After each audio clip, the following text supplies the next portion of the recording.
The Aspern Papers, a screenplay by Steven Stiefel, based on the tale by Henry James. A full screen of brilliant colours coalescing into striking liquid blue like sunlight rippling on water reveal a circular edge of white rimming the blue. Then another circle, this one smaller and black, an eye of startling colour. Then the impassive face of a beautiful young woman, Juliana Bordereau. The face doesn't move, we're viewing a stunning lifelike portrait. Interior, Miss Bordereau's parlour, day, June 2000. The portrait looms over an extremely aged woman, the same Miss Bordereau, now 75 years older. She sits in the centre of her parlour. Her face is withered, her hair scant and twisted. In the dim room, a woman, Tina, visible only from the shoulders down, momentarily blocks Miss Bordereau. Sunlight glints through the window shade. Quick flashback. A blinding flash of light and the abrupt crack of a gun. A bedroom intensely bright. White curtains billow in the breeze. Everything is white except for a bouquet of red roses and the blood-soaked sheets that half cover the naked body of a handsome man dying from multiple bullet wounds, his dark hair and distorted features still twitching. His lifeblood drips onto the floor. Back to Miss Bordereau's parlour. The dinginess of this room contrasts with the scene of the crime. I hope the Darjeeling suits you. Tomorrow I'll send Olympia out to see if Mr. Verona received his Earl Grey. The elderly woman looks to her companion, still only visible from the shoulders down. Miss Bordereau shifts in her seat as though she has risen from the dead. No one knows teas today. They call them what they will and sell them for what they can. The companion, Tina, stirs the old woman's tea. Mr. Verona sells a very good Earl Grey, when he eventually gets one. Your limited experience keeps you from recognizing quality. Please, shut the blinds before you leave. Miss Bordereau's face grows impassive, and one could make the mistake that she has died. The room grows darker. The stirring of the tea crescendos into the sounds of a dinner party. Impose on screen, New York, July 1925. Interior banquet hall table, night. Open on the young beauty from the portrait, looking like a silent screen star adorned with strings of pearls. The gaze of Juliana Bordereau in her mid-20s glides between several dinner guests. The Massachusetts suitor and Southern suitor vie for her attention.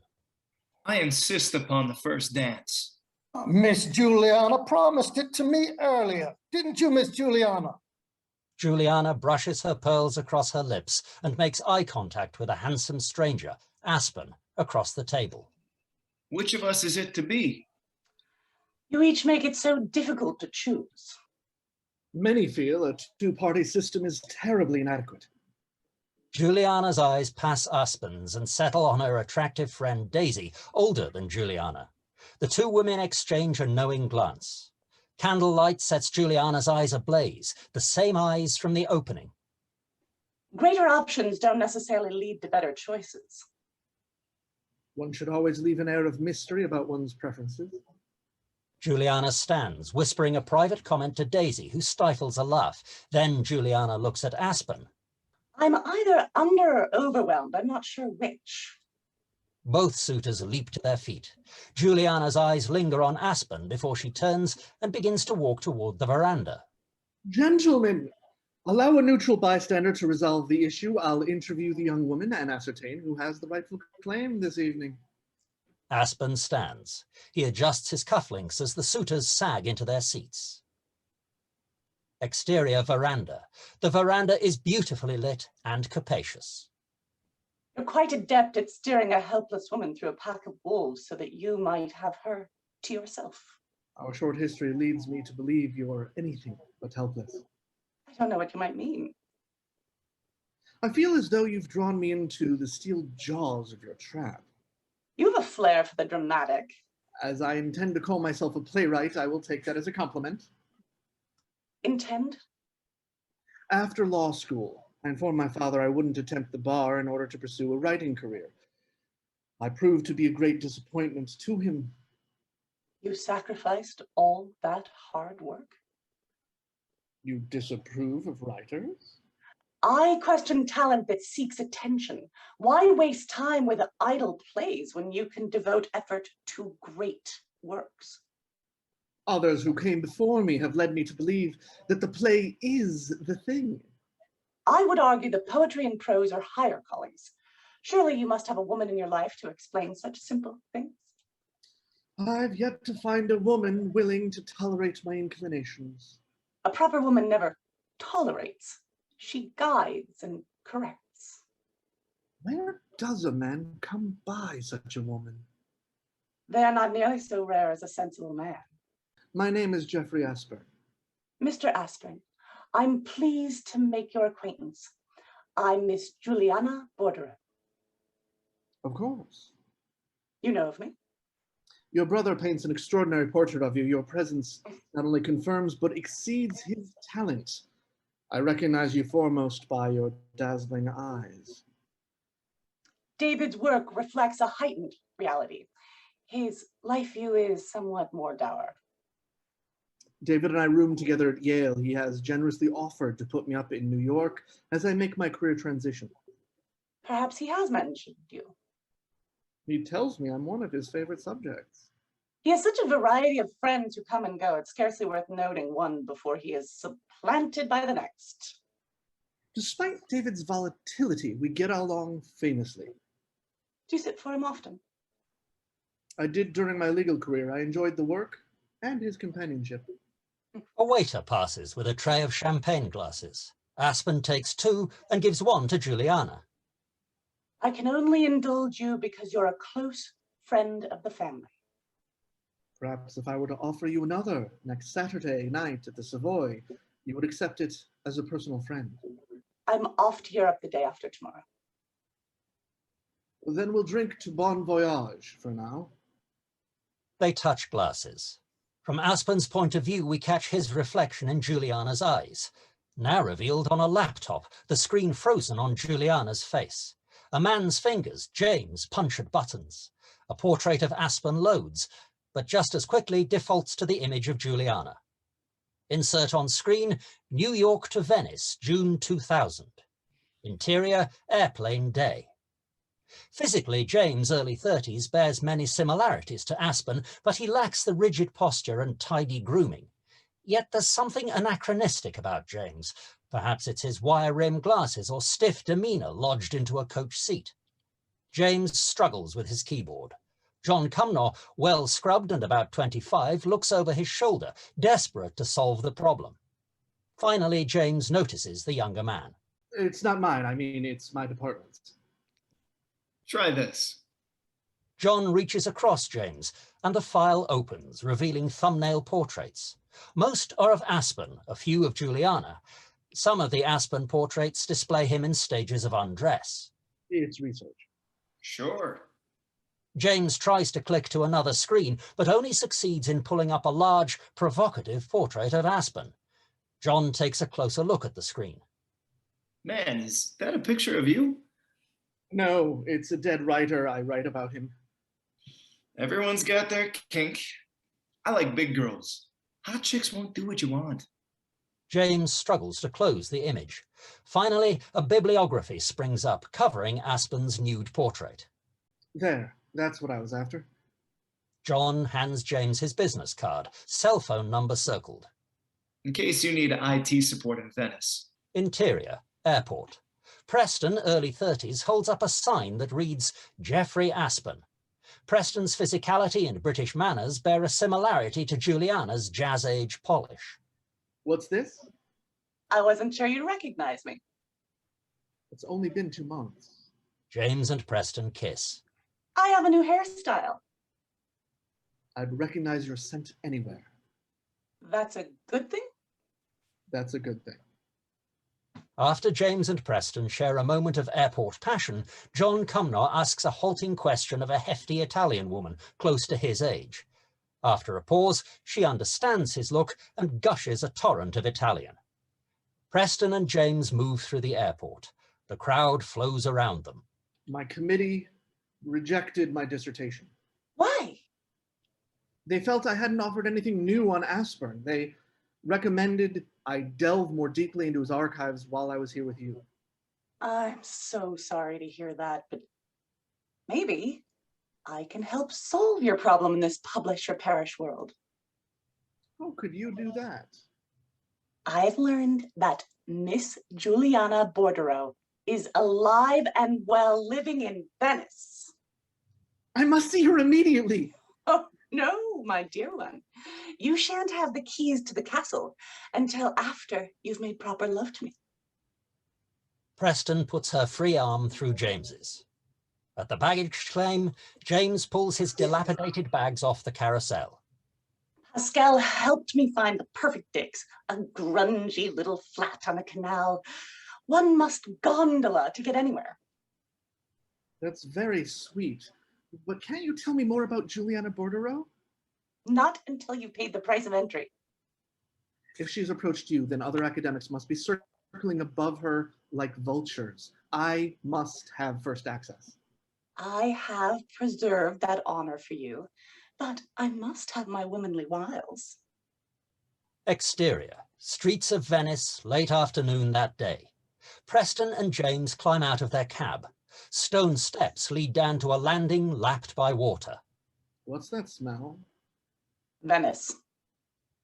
Later, James sits uncomfortably on one of his bags at the landing. There he is. The gondolier, Pascal, steers a simple gondola to the landing.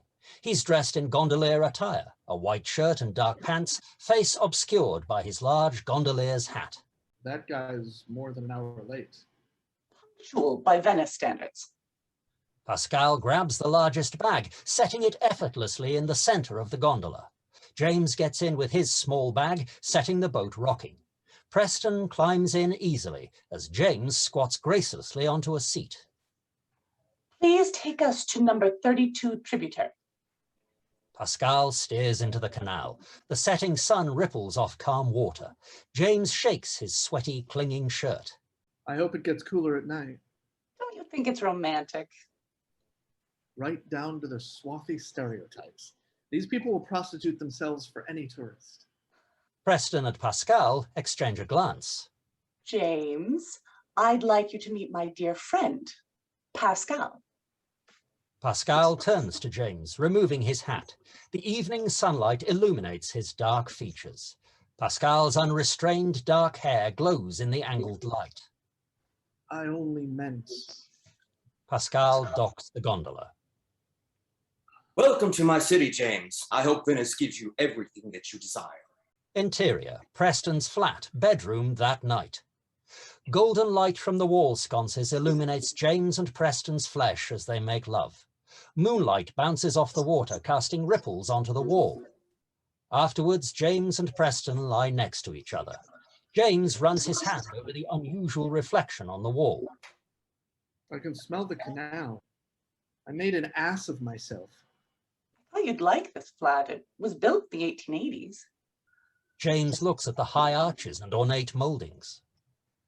I study the past. I don't necessarily want to live in it. Could have rented a suite at the Radisson. Recognizing her disappointment, James kisses Preston. The amenities are nicer here. You don't have to stay if you hate it. It's not that. My committee was vicious. They told me I had nothing new to offer. But they have no idea Juliana Bordereau is still alive. Not a word of that until tomorrow. James slips a hand under the sheet, touching Preston. Interior, Preston's flat the next morning. The same angle as the previous. Now the room floods with daylight. James and Preston doze. Rise and shine! The lovers awake. Pascal holds a vibrant bouquet of flowers. You have a good night? Now that's Italian. Good morning, Pascal. Come on, come on. I want to show you my city. About yesterday. I had a long flight, the heat. I went to grad school in Virginia. Americans are lovely people, but sometimes cunts. I'm sorry. Get dressed. I will show you the sights and leave the two of you to an intimate dinner at my favorite restaurant. Exterior, Venice Street Market. Pascal, Preston and James stroll through the crowded street market. Vendors sell everything from knockoff jeans to tacky souvenirs and trinkets. James picks up a small golden gondola and the shop owner watches until he sets it down. Who buys this crap? Americans. Pascal throws money into a guitar case in front of a street performer. Preston and James share an iced sweet. Preston grabs her head in frozen brain agony. James kisses her near her ear, and she nuzzles against him. Pascal smiles, amused but distant. Exterior small cafe. Pascal, Preston, and James sit at a tiny trellis table. So, what will you do with my city? Enjoy each other. The work and the pleasure. If it weren't for our work, we never would have met. My firm represents the publishing house that owns the rights to Jeffrey Aspern's estate, including his unpublished works. I know of him. Very famous. Like Fitzgerald or Hemingway. Above superior, Preston appreciates Aspern nearly as much as I do. That's how we came together. It's James's peculiar litmus test for finding a romantic partner. That is merely a justification. What is the beneath reason for your love? To say that means you haven't read Aspern. Beautiful words? His reputation continues to grow after his early death. Everyone seeks more of his work. Beautiful words make for beautiful love. What kind of crap is that? My words sound beautiful, like Aspern's, when you understand Italian properly. Exterior, museum, late afternoon, a little while later. The gondola pulls up at the National Archives. James can't resist going in. Pascal and Preston sit on the steps. He's very driven, your man. He's only to purchase his membership. If he sneaks into the stacks, I'll kill him. He will be very pleased when you tell him how to reach the old one. He is so focused, perhaps even desperate. Interior, restaurant that evening.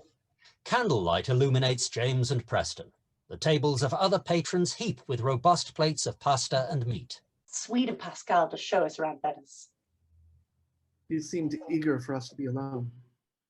Pascal knows my secret. I've grown close to Mrs. Bordereau's heir, Miss Tina. Miss Tina has come to me asking the value of her elderly aunt's holdings. The waiter approaches their table. Good evening. Let me tell you about tonight's specials. Has she told you what Juliana Bordereau has? Not at all. Miss Tina doesn't seem to know. The waiter gives a running monologue in Italian of the evening's specials. They live together on the canals. Where? Preston divides her attention between the waiter and James. The waiter pantomimes the animals to draw their attention. In the same palazzo she's owned for 75 years. Preston orders one of the specials in commendable Italian. Madame? I'll have that last one, La Fine. The waiter bows and moves off. Everyone thinks Juliana Bordereau is dead. Schirmer reported her death in his '83 article. He tried to contact her, but the letters were returned with deceased written on them. Her niece tells me she's very much alive. I would love to help them for their sake and my own. The last time I saw Miss Tina, I had to explain that their rights had lapsed. Aspern's published works are in the public domain, but the women are struggling to make ends meet. The only thing that can save them is unpublished works or an unexpected source of income. How is her health, the old woman? As robust as any centenarian. She'll have his personal papers. The archives only have his public correspondences. I must find a way to meet her. Why don't you call and ask for an interview? That's too direct. Juliana Bordereau would never agree. She's always rebuffed academics, even pretending to be dead. Maybe she's changed her mind. Miss Tina has led me to think that. If I take a direct approach and Juliana Bordereau refuses, then that's the end. Yeah. Miss Bordereau is unlikely to allow you to have her ancient love letters, no matter how you approach her. I only need to read them. So much about Aspern's life and the circumstances around his murder are unresolved. I have the impression Juliana Bordereau was instrumental in creating Aspern's works. It's a matter of record. She was an excellent editor. but her contributions are usually overstated, I think. The waiter appears with their dinners. Preston takes a bite. I didn't order duck liver, did I? Impose on screen, New York, November 1925. Interior Bordereau home, afternoon. Juliana and Daisy enter. Men carry their luggage. Through the open doorway, we can see that it is full. Juliana removes her coat, draping it over a settee. Hello? Hello, David? He must be here to greet me. I sent a telegram. Juliana looks disinterestedly at a large pile of mail, sifting through it. David emerges, wearing a splattered artist's smock. In his mid-30s, David is darker and a few years older than Juliana. I thought I heard you. That's not the warm greeting I expected. I'm sorry. My painting hasn't been going well. You are far too hard on yourself, and you're certainly not your best critic.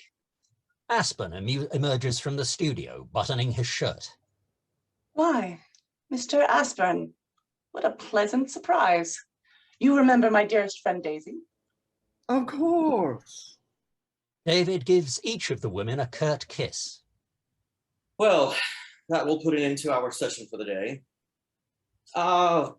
It's not like anything was being accomplished anyhow. Perhaps it's your choice of subject. You might consider painting something beautiful. Aspen indicates Juliana and Daisy.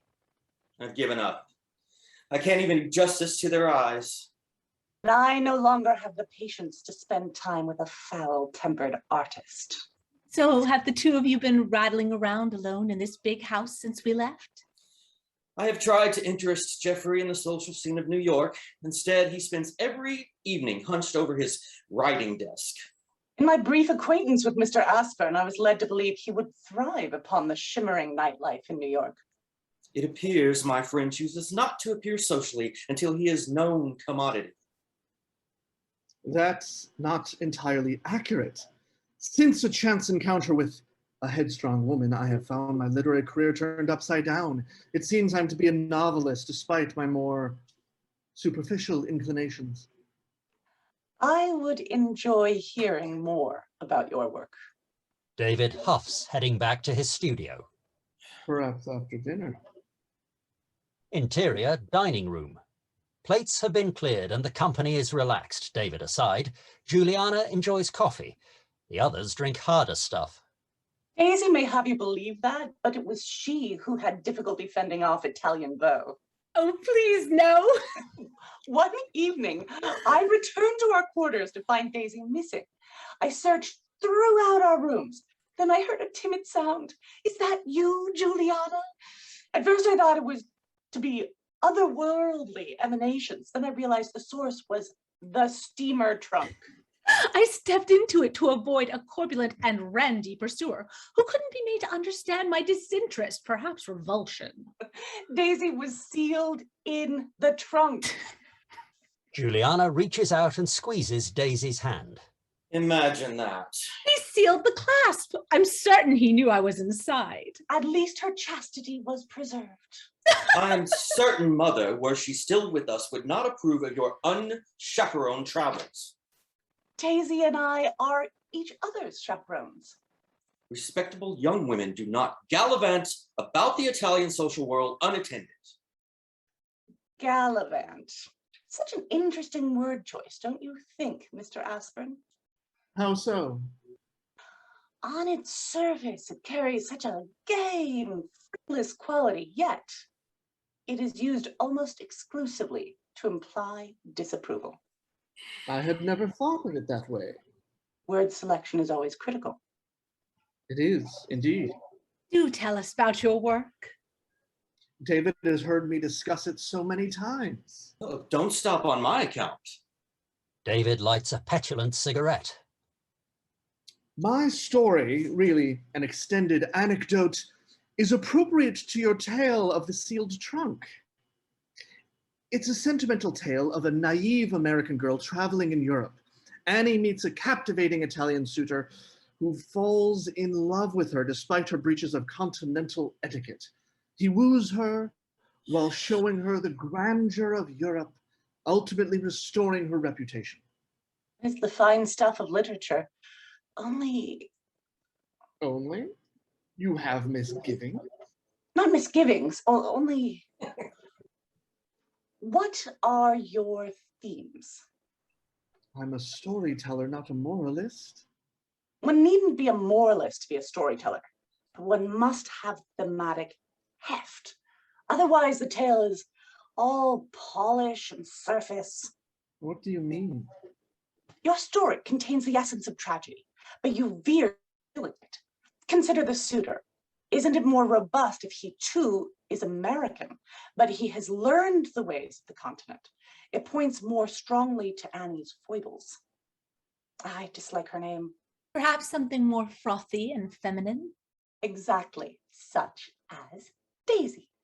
I so love the idea of becoming a literary heroine. A tragic heroine. Your Annie must die to fulfill the promise of your material. But I rather like the brash young woman. Your readers will love her all the more when she suffers for her slight transgressions. Juliana won't be dissuaded from her criticism. Then I shall take her thoughtful notes under advisement. Interior, party, night, a week later. Juliana and the southern suitor arrive at a party with David and Daisy. The blue-haired hostess greets them. Juliana notices Aspen. It is so good to have you back after your lengthy sojourn. Have you met Mr. Jeffrey Aspern and Miss Laura Bentley? She's one of the New Hampshire Bentleys. Miss Juliana Bordeaux. Juliana takes Laura's hand. The hostess turns to new guests. It's quite nice to finally meet a New Hampshire Bentley. Thank you. Miss Bordereau, it's lovely to see you. One would think that since you and I keep the same address, we wouldn't have to rely on social coincidence to greet one another. I have been staying with Miss Bordereau's brother, David, but when Miss Bordereau returned from Europe, I didn't want to further impose upon them. If memory serves, I haven't seen you since the evening I returned almost a week ago. I moved to a small studio in Manhattan. That was the evening we discussed your new contribution to world literature. And I have taken many of your fine comments to heart. It seems you were correct, mostly. Mostly? I haven't been able to bring myself to kill Annie. I care too much about her. But she deserves it. Figuratively speaking. Do stop by the house now and then. After all, you still keep your belongings with us, don't you? Interior, Bordereau home night a few days later. From inside the dark recesses of the house, we see the door open. Aspen and Juliana stand on the front porch. I'm so pleased that you got up the gumption to come and see us again. I had to steel up my courage. You have no idea how intimidating a beautiful woman with intellect is to a man of my means. Juliana laughs before lightly touching Aspen's chest. Surely you'd like to come in for a nightcap. I would, but alas, reputations. But you've lived here. Surely that's a codicil to the rules of etiquette. I'm afraid it wouldn't do to be seen exiting the home of a woman with whom I'm falling in love. Aspen takes her hand and twirls her in an elegant manner. As Aspen leaves, Juliana moves into the foyer, shutting the door. She turns on the light, startled to see David burrowed into the couch. I take it you had a smashing evening? You and Daisy could have come with us. Neither of us could stand the sight of you cooing and clawing at another. Don't start with that frightful tone. You've been drinking. I know you think you're more clever than the rest of us. I don't know what you mean. David reaches for a packet of well-worn manuscript pages. Here is what your genius has been up to. Where did you get Jeffrey's manuscript? I went to his studio to read it. You shouldn't have. Is it so bad? David stands, spilling the loose pages onto the coffee table. It is worse than terrible. It is trite. I leave you to the chronicles of Annie P. David leaves. Juliana, deeply affected, makes certain he is gone. She collects Aspen's work, sinks into the divan, and begins to read. Juliana makes a tentative note, then another. Then she begins to edit with authority. Interior, museum, special collections room, day, June 2000. James sits alone, frustrated by a group of letters all encased in protective plastic and spread over a mammoth library table. A fussy American curator enters. James's open notebook has only scant notes. He wears silly protective gloves. Is the collection to your liking, sir? Of course. But are there Aspen letters in other libraries nearby? Indeed, no. This is the only collection in Italy. Based on his stature, we have worked tirelessly to gather everything under our roof. I'm sorry to inform you that today's allotted time has elapsed. You can view the letters again tomorrow. James drops his gloves into a receptacle. Exterior, canals, day. Pascal steers the gondola. James lies in the bottom as though he's been bucked off a bronco. This isn't the way we came. If we do everything the same as always, then nothing is ever different. You know, if you taught me how to drive this thing, you wouldn't have to babysit me. That's very funny. A good one, you say. I could do it. First, we must learn to crawl. Pascal rocks the gondola playfully. James grabs the sides. Stop it. You are not in a good mood, even after the long morning with your sacred papers? The Aspern collection is little more than published letters and utility bills. Maybe I can show you something that will brighten your day. Pascal turns the gondola and looks toward James before extending his hand toward a grand, aging palazzo. What's that? The Bordereau Palazzo, where your Aspern lived and died after he moved to Venice. The large palazzo suffers a state of severe disrepair. Instead of the original rose-colored exterior, the building is now covered in a patina of moss and lichen. Seawater has stained the base and the lions at the entry stairs are worn. Only the faintest hints of the palazzo's original color remain. I didn't recognize it. Does she still live there? Oh, for hundreds of years. We must go immediately! Preston told me to have you home for dinner. Of course, but I must talk to the old woman. What can you say to her? I have no idea. Exterior Bordereau Palazzo.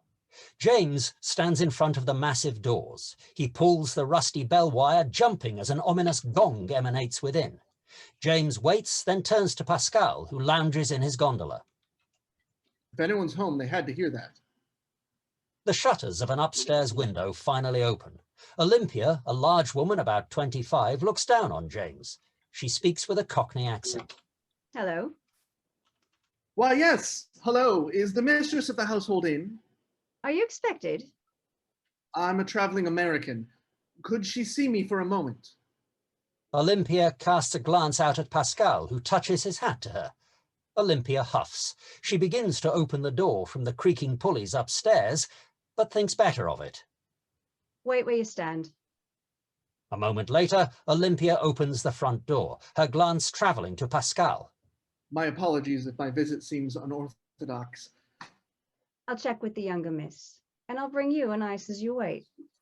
Pascal removes his hat. At least he knows how to charm. Olympia shuts the door and leads James inside. Give me a moment.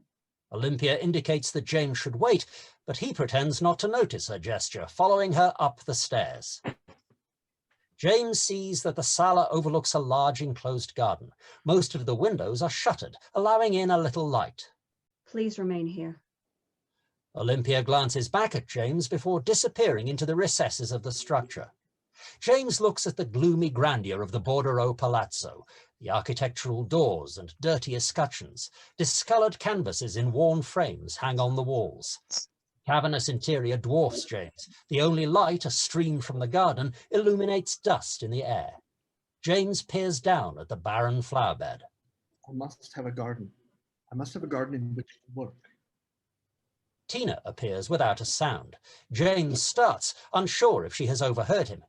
Tina, late 30s, resembles Daisy, despite her dowdiness. She speaks without judgment or question. I'm not accustomed to having guests on the second floor. or even at all. I'm sorry, I didn't hear you enter. The garden. Tell me it's yours. Nothing here is mine. Surely the garden belongs to the palazzo? Yes, but it does not belong to me. Who do I need to speak to? I hate to be intrusive, but I must have a garden. I'm studying in Venice for the summer, and a garden is indispensable to my sanity. I don't understand.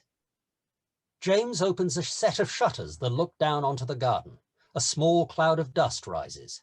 Tina remains stationary. I've looked at furnished rooms all over the city, and it's impossible to find any with a garden. It's absurd for a man of this era, but I can't live without flowers. There are none down there. They cost more than we can afford. I'll put in a garden for you. You'll have flowers every day, and I'll have access. But we don't know you. If you're English, then we're practically from the same country. We're not English. Are you American? It's been so many years, we don't seem to be anything. I wouldn't be in your way, and all of your family can make use of the garden. There's only one other. She's very old. You have space to spare then. For a good rent, you could let me 2 or 3 rooms. We've never done anything of the sort. The rooms you might take are unkempt. I don't know how you'd live. I'll put in what's lacking. My friend can bring the necessities in his gondola. I don't know. I shall have to ask my aunt. James rests against the shades. Light slices his body. He pulls a card from his wallet. Please present my idea in warm terms. I believe it's beneficial for all. James Cumnor's card, the one James received on the plane from the younger man. Interior, Preston's kitchen that evening. Preston cooks pasta. James sits amidst a pile of gardening books. See what you hope to accomplish. Proximity will provide opportunity. I assume the old woman won't want you nosing about. I think I have an ally in the younger one. And how have you turned Miss Tina into an ally so quickly? She's a lovely woman. So you've launched a seduction. There's nothing as base as that. And what, pray tell, will you do when they see that you published several articles on the topic of Jeffrey Aspern? I'm certain they won't discover that. Are you assuming that they are as incapable of accessing information as you are? No, I gave them a card with a false name. Preston hurls a couple of strands of pasta at the wall. They bounce like rubber worms. That's very extravagant. It adds to your immorality. I had to put the old woman off her guard. It's not as though I had planned the whole thing. Spontaneity is hardly a defense. I don't see why you're so upset. I planned to spend the summer with you in Venice before our trip to Switzerland. If I'd known you were going to invest your time in stealing old love letters from a dying woman, I would have made other arrangements. We'll see one another most days. This is only until I can view the letters. I'll pay you for my share of the flat. That's very debonair. Of course, this will be irrelevant when the old woman refuses you. She'll find your proposal very louche. The niece will convince her. You think you've made such an impression that Miss Tina is dying for you to come live with them. Yes, I have that feeling. And what of Switzerland? After I access the letters, we'll go as planned.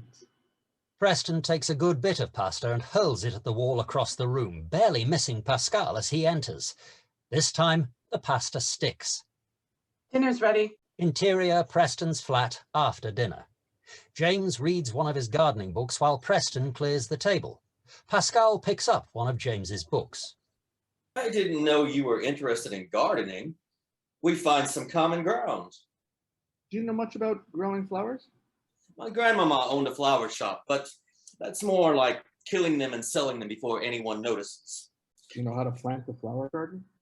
A little. That's the business before the death. Preston overhears this as she moves between the dining area and kitchen. Do you know about his plan to infiltrate the bordereaux? Only a little. It seems very tawdry. His plan is to two-time me with a 100-year-old woman. Despicable, but delicioso. Aspern's thoughts contained in these papers should belong to everyone. Will you help me with the garden? Oh, certainly. I will tell the bordereaux that you're my manservant. A manservant today? Outside of those living alternative lifestyles. That fact will go unnoticed by my landlord. Interior Bordereau Palazzo. Upstairs sala the next morning. Olympia leads James up the stairs. Such a charming palazzo. Bit of a crypt, if you ask me. Don't you like it? Everyone's got their different tastes. Or reasons. James averts his eyes from Olympia's as they approach Miss Bordereau's quarters. Olympia raps loudly on the door. The American traveller is here, miss. The door cracks open and Tina's face emerges. Mr. Cumnor, do come in. James sees Miss Bordereau in a wheelchair facing the doorway. The old woman's head is wrapped in black lace. The suite has high ceilings and impressive dimensions, hinting at a grand past, yet it's now shabbily furnished with decaying antiques. Miss Bordereau's voice is weak, but with an agreeable, cultivated quality. Our house is very far from the center, but the little canal is comme il faut. I can imagine nothing more charming. Please, sit down. I hear very well. Perhaps Miss Tina, who I had the honor of seeing yesterday, explained to you about the garden. I have fallen in love with this place. If you are so fond of a garden, why don't you go to terra firma, where there are so many far better than ours? It is the combination. The idea of a garden in the middle of the sea. One can barely see the water from the garden. When I sit in my boat, I can see all the way through to your garden. Oh, it's many years since I've been on the canals. I'll put my gondola at your service. I had my reasons for asking my niece to leave us alone. Miss Tina was very patient with me. She must have thought my request was somewhat odd. She has very good manners. I bred her up myself. I can provide you with references. I don't care who you may be. It signifies very little today. You may have whichever room you like, so long as you pay me a good deal of money. I will pay with pleasure and in advance, whatever you think proper. 3,000 American dollars per month, so long as you agree to 3 months. I'll bring the rent tomorrow. Tina enters. He'll give 9,000 American cash. A month? I think for 3 months was the agreement. That's very good. What do you know? Nothing of money. I'm sure you have your areas of knowledge. She had a very fine education when she was young, but she has learned little since. I have always been with you. Yes, but for that. What time will you come tomorrow with the money? At 10, if that suits you. I'm always here, but I have my hours. I'll see you at noon. May I shake hands with you on our contract? Oh, I belong to a time when that was not the custom. Will I do instead? Yes, to show it's arranged, but you won't be afraid to have such a sum in the house? James and Tina shake hands. Of whom should I be afraid, if not of you? Interior upstairs sala. James waits outside Miss Bordereau's chamber. Tina follows a moment later, gently closing the door. I'm surprised at my success. Perhaps you put in a good word for me. It was the idea of the money. I told her I thought you were rich. What made you think that? The way you speak. I must learn to talk differently. I'm sorry to say that is not the case. Do my rooms open out onto the cellar? Not if you go above, to the second floor. Tina leads him toward the stairs to the next level. That's where your aunt would like me to be? She said your apartment ought to be distinct, but you can have your choice of rooms. James looks at the double doors across from Miss Bordereau's suite. What about these rooms? They were my aunt's husband's. They've been vacant for decades. I think I would like them best. But you haven't seen them yet. Tina crosses to the dauntingly large doors across the landing. James and Tina enter the dusty suite. James crosses to the sleeping chamber, the room where Aspen was murdered. Some of the furniture is still in nearly the same configuration. The same flash of Aspen, bloody and dying in his bed. James looks at the view through the grimy window. He can see across the garden that the curtains of Miss Bordereau's suite are pulled tight. A partial wall creates a servant's sleeping quarters. These rooms will do nicely. I don't know if it will make any difference, but the money is for me. You need the money? I'm afraid so. You'll make me want to stay a long time. My aunt believes I need more than she has. She thinks she's going to die very soon. You must have enough for a secure future. She thinks that when I'm alone, I shall be a great fool with what I have. It's my observation that you're the one who takes care of her. You've discovered that already? Your aunt won't have much to say to me while I'm here, will she? No.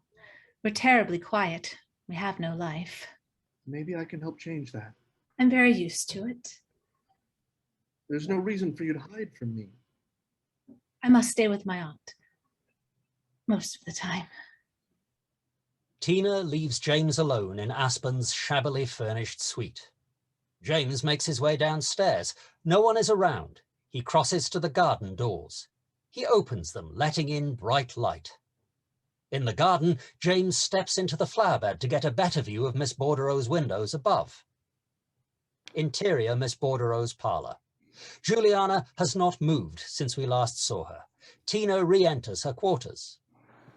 Mr. Cumnor seems well satisfied with his rooms. As much as can be expected, considering their condition. I have some suspicion of him. You mistrust everyone we let in, from the housekeeper to the grocery boy. It occurs to me that he is intensely curious. Why should he be interested in us? It is not you in whom he is interested. Perhaps he's just a very clever man. You know very little of men. Clever ones reveal who they are, because they are so enamored of themselves that they underestimate women. Miss Bordereau turns her head. A moment of repose. Impose on screen, New York, June 1926. A not quite completed canvas. It's one of the portraits we've previously seen of Aspen. He's disheveled, wearing a rumpled tuxedo shirt, and he hunches over a writing desk. One hand writes while the other tugs at his hair. Interior, David's studio, Bordereau home. David, and then Aspen, who sits in the setting captured in the portrait. Aspen lounges with his legs on the desk, arms stretched overhead. Please, make a semblance of posing. Must you control my every move? I have no control whatsoever over you since you've published that popular novelle. If I did, I would have put an end to your upcoming marriage to my sister. I don't see why you should object so strenuously to her happiness. It's not her happiness I object to. It's the appearance of the thing. I'm good enough to be your closest friend, but not good enough to marry your sister? That's not it at all. After such a whirlwind romance, just after our recent inheritance, it smacks of gold digging. My interest in your sister has nothing to do with money. Then why is it that you allow her to squire you about town, paying for your every whim? She has told me something about the state of your family's affairs. What does she say? She leads me to believe that your family has less, while you want me to believe you have more. We have plenty. The estate here in Washington Square and the palazzo in Venice. Old money has a habit of crumbling to dust, leaving little more than antiques and haunted parlors. Then what, pray tell, is your interest in her? She's quite lovely, but my primary attachment to your sister is her intellect and her belief in my talents. It's her bad judgment, then, that appeals to you? You really can be quite insufferable. Aspen stands and buttons his shirt. Where are you going? You don't need me. You should be able to paint me in your dreams. As Aspen starts to leave, Juliana enters. Here, I hope I'm not interrupting. Your brother is in a snit. As for me, I shall dress and take you to dinner and dancing this evening. Aspen kisses Juliana. David steams. Something has got your blood boiling. I have had enough of posing. I do miss the days of painting cooperative fruits. Your brother was sharing his displeasure about our impending nuptials. David, you mustn't feel that way. You must understand what a wonderful arrangement this will be for all of us. You've fallen for a handsome face and a quick book deal, confusing that with talent. One is finally required to ask, what makes you such an astute critic? Dear David, you sound positively bitter. Give him time, Geoffrey. Eventually, he will come to see our side. Interior church, day 2 weeks later. Juliana and Aspen wed. Tears stream down Daisy's face. She is the maid of honor. David fidgets uncomfortably as the best man, but at least he's there. Aspen and Juliana kiss. Interior reception. Juliana and Aspen mill among their guests. Juliana pulls Aspen aside and kisses him.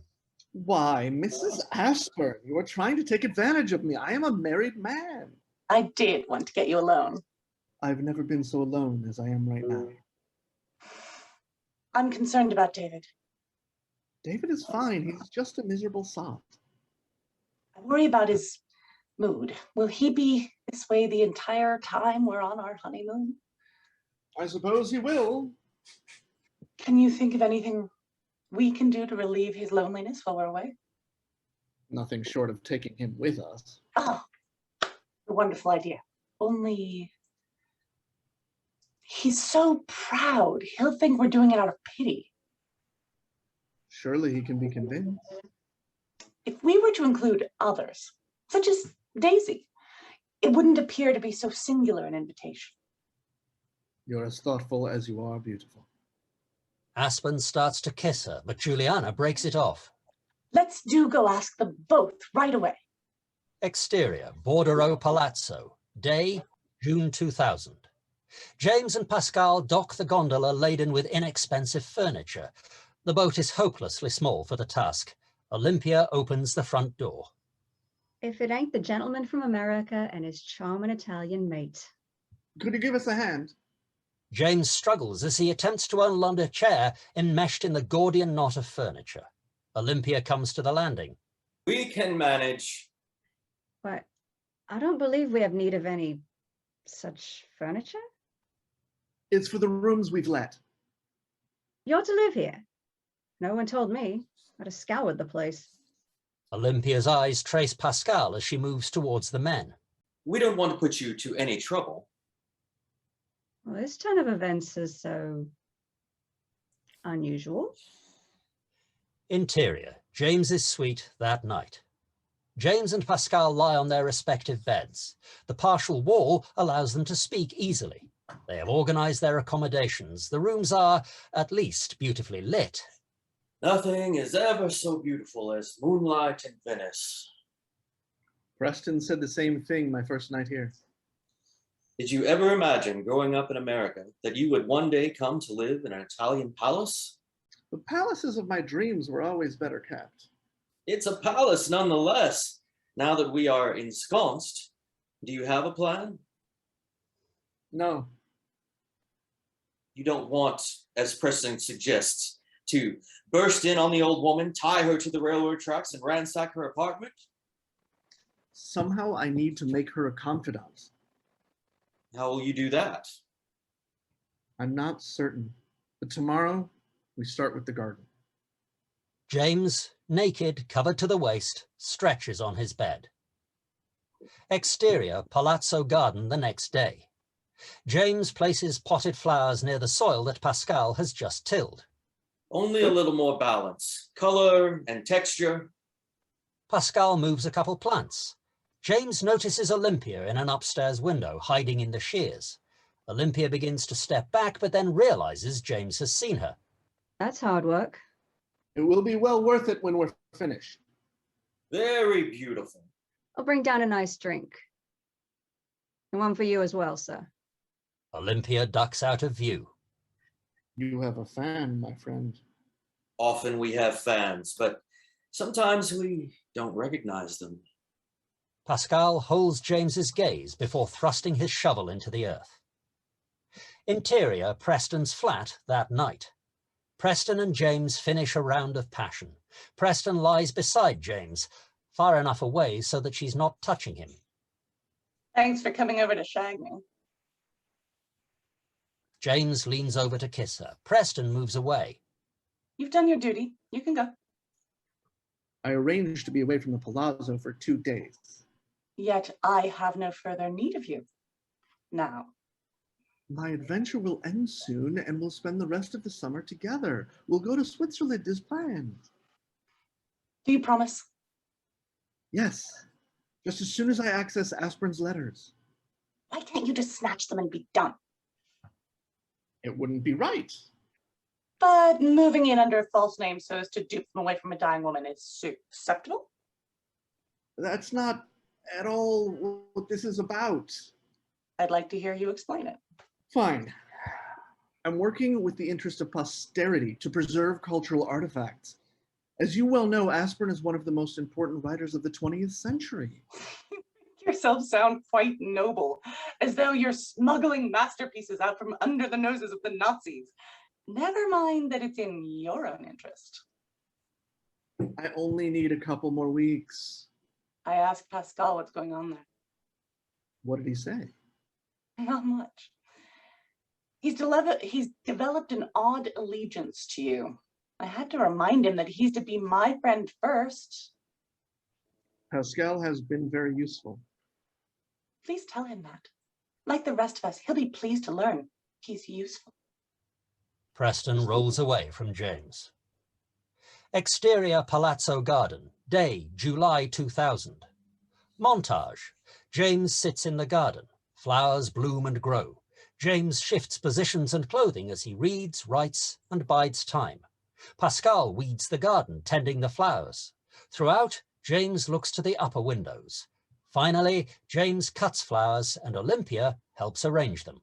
There, that's enough. James shoos away a buzzing bee. He reaches for the bouquet. I'll take them up for you, sir. I'd like to do it myself, to be polite. The missus aren't used to unaccustomed to informal interruptions. Why don't you go open a good bottle of wine and entice Pascal down to the kitchen? That's a very good compromise. James watches Olympia exit. Interior Sala, outside Miss Juliana's parlor. James knocks on the door. No one answers. James sets the flowers on the table by the door. Interior James's suite that night. James and Pascal lie on their respective beds, the partial wall separating them. Were you involved with Preston? Tonight's moonlight has an intimacy. Preston and I were simpatico at university, strangers in America. We did not have the je ne sais quoi. Have you ever been in love? Involved, but not so much with a woman. Women are difficult. Sometimes I think it must be easier with a man. I cannot say. That seems the American way. Europeans do not sniff between the legs before they fall in love. Then what draws you to another person? It seems I'm attracted to those on a desperate quest. Interior Sala, outside Miss Juliana's parlor, a few days later. James knocks, but no one answers. He leaves flowers. Exterior Canal that evening. Alone, James floats purposely in the gondola. He's less awkward, more comfortable maneuvering the boat alone. Exterior Garden that night. James enters the garden lit by the moon. He sniffs the flowers and performs a graceless dance move. Then he gasps when he notices a figure in the dark. I'm sorry. I frightened you. I didn't expect you, anyone. I rarely come out at night, but I've wanted to since you refurbished the garden. It's good for you to get out. Before you came, we weren't so private. It amazes me that you carry on your lives behind closed doors. I do so enjoy the flowers. I wasn't sure you did. I've received no encouragement. Why? I didn't know they were for me. They're for both of you. Why do you want to know us so badly? That's your aunt's question. She didn't require me to ask you. But she put the idea in your head and you couldn't resist. My aunt often tells me to go out, but I don't like to leave her. Do you worry about her health? She is markedly weaker during each spell. When she recovers, she tells me I'm a worry, a bore, and a source of aggravation. It's a good sign when she chastises me. Did she used to get out? We used to lead a brilliant life. We, my aunt, had great friendships with Cavalier Bombici and Contessa Altamina and the Churtons and Goldies. Now that circle is long dead. What brought you to Venice? Once I finished my education, I came to live with my aunt. That was nearly 20 years ago. The rest of my family was gone. My mother died when I was very young. And your aunt has always been here?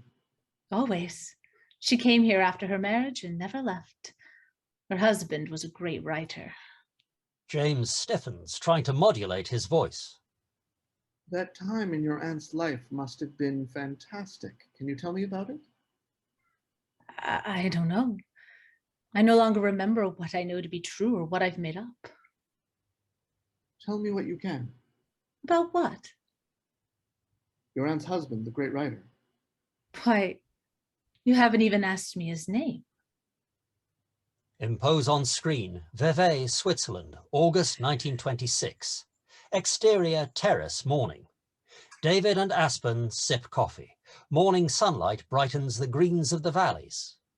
My dear David, I've hardly spent any time with you at all. My work has kept me busy. Some of us must rely only on ourselves to create. We all must rely only on ourselves. With Juliana acting as your maidservant, booking agent, and editor, it scarcely leaves you anything to do in the process. Do you resent me because my wife gives my career attention over yours? You overestimate your appeal as much as your talent. Oh, do give it a rest. Why don't we get away for an adventure? Just the two of us, perhaps some hiking in the mountains. Before David answers, Juliana appears tableside. Gentlemen, if I may be so bold as to interrupt. Geoffrey's galleys arrived from New York. I've approved them and returned them for publication. I have yet to see them. Your current project bears first consideration. I didn't want to distract you with busy work. I would like to see the galleys. After all, it is my first published book. I'll put a copy in your office. Do take a look when you get a chance. Why don't you and David take time away from work and the company of women in the meantime? As a matter of fact, I had proposed a mountain trek. Apparently, both of you have agreed to entertain me as though I'm a long-neglected child. More like a relentlessly petulant one. Juliana kisses the top of David's head. I shall have a lovely picnic packed for the two of you. Juliana moves off. She knows you very well. My sister knows both of us better than we know ourselves. Interior boudoir later that evening. Juliana brushes her hair in front of a mirror, a vision of loveliness. Aspen enters, startling her. He's furious, holding crumpled galleys. What have you done? Juliana gasps, turning her head to Aspen. Geoffrey, you startled me. How was your mountain trek with David? You've destroyed my story. What can you possibly mean? Everything's changed. I only made minor edits for flow and consistency. My Daisy is dead. That was necessary for publications. I sent along both endings, but the editors preferred the tragic one. They understand the greatness of your work, perhaps better than you do. But that's not my work. But it is only brought out properly. My darling, one cannot understand the nature of one's own genius. To analyze it would be to minimize it. You must learn to trust me. I see genius in everything you do. I saw it a different way. Of course you did. Genius creates a multitude of possibilities. It can't always see the one perfect expression. All right. But in the future, I insist upon seeing your edits before they're committed to print. Of course, my darling, so long as we're in agreement on the rest. Please let the staff know that I have dinner in my studio. I plan to work late. Interior Aspen's studio later that night. Juliana enters carrying a tray with a mug on it. I thought you might need a break. This chocolate is the best. Can you tell me about the new piece? It's a romance, a tale of seduction. A cad tries to seduce a rich heiress, in the process overrunning her powerless, doting father, who sees him for what he is. In the end, the cad succeeds, providing you with that element of tragedy you so admire. Juliana rises and kisses Aspen. Quite excellent, Geoffrey. Only consider the repercussions if the father is less doting. What if he considers the whole affair a sparring event with the youth, toying with his daughter's happiness? I hadn't thought of it that way. Your work is rich and full of possibilities. How do you see it? Juliana leans over Aspen, reaching for his pen. Just as you do, only with a few minor differences. Interior, salon, Paris, winter 1926. A medium-sized gathering of intellectuals. A French matron provides the introduction. Today, we are most pleased to introduce an expected event. The arrival upon our shores of yet another American genius. They grow them wild in the West, it would seem. Mr. Jeffrey Aspern needs no introduction as the author of the fabulous work of seduction known to you all. This evening, he will read from his second work, recently printed in America and receiving critical praise from the highest order. Aspern rises to applause, crossing to the podium. He has never looked more assured or handsome.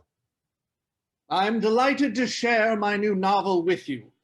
I must tell you that my greatest inspiration comes from my family and friends, particularly my wife, Juliana, and my best friend, David Bordereau, as well as our dear Daisy, who still resides among us despite the fate of her namesake in my previous work. The crowd laughs politely at his reference. Aspen waits for the crowd to quiet. Then he begins to read from Henry James's Washington Square. Exterior, garden, Venice 2000, later that same evening. The moon has shifted. James kneels, finishing the arrangement of a bouquet. Tina shudders. Darkness makes me cold, no matter the temperature. When will I see you again? I want you to tell me more about your lives. My aunt would not like me discussing her past. Which flowers do you like best? Oh, all of them. Now that I know they're also for me. Does your aunt keep any mementos of her years with her husband? I don't know what she has got. She keeps her things hidden. Does she keep any letters? Tina stands, beginning to move away from James. Do you write about him? Do you pry into his life? That's your aunt's question. It can't be yours. All the more reason you should answer it. Do you? Please tell me. I have written about him, but I have nothing new to say. I would like your help in convincing your aunt of the importance of providing this information to the public. James reaches out to Tina. She backs away, grasping the doorknob. Santo Dio. Please, approach your aunt about my idea with great caution. Tina holds James's gaze with her sad eyes, but she doesn't respond. Tina opens the door, and she's gone. James stands, still clutching the bouquet meant for the women. Interior, James's room night. Pascal prepares for bed, shaving in a bowl. James enters with the flowers. He places the bouquet on the shabby dresser next to a portrait of Aspen. Do you bring those for me? They shouldn't go to waste. Should I wonder what you're trying to steal from me? I've ended my floral tributes after tonight's debacle. You have had failure with the younger one? I may never see her again. Is there nothing more to be done? I don't think so. Unless you can encourage Olympia to help us. A beat as the two men consider each other.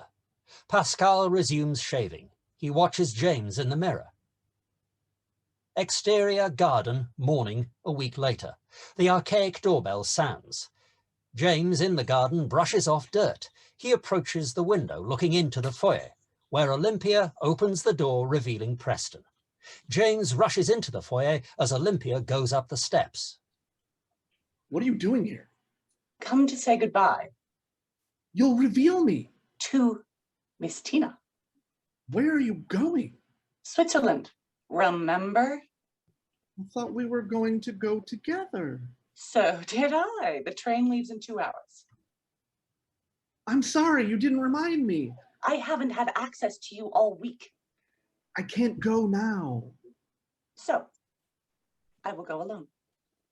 Olympia descends ahead of Tina. Mr. Wainwright, it's so good to see you. I'm leaving Venice, Miss Tina, and I wanted to give you a forwarding address. I'm so sorry to hear that. Have you met our guest? Mr. Cumnor. John Cumnor.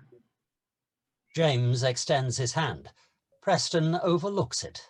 He's our tenant and gardener. Trust it's a beneficial arrangement for you? Oh, yes. My aunt approves. Preston notices Olympia, who stands with hands on hips. Please contact me at this address if you need anything more from me related to our previous discussions. Preston hands Tina an envelope. Oh, I shall. Thank you so much. I'll see Miss Wainwright out. Exterior, canal landing.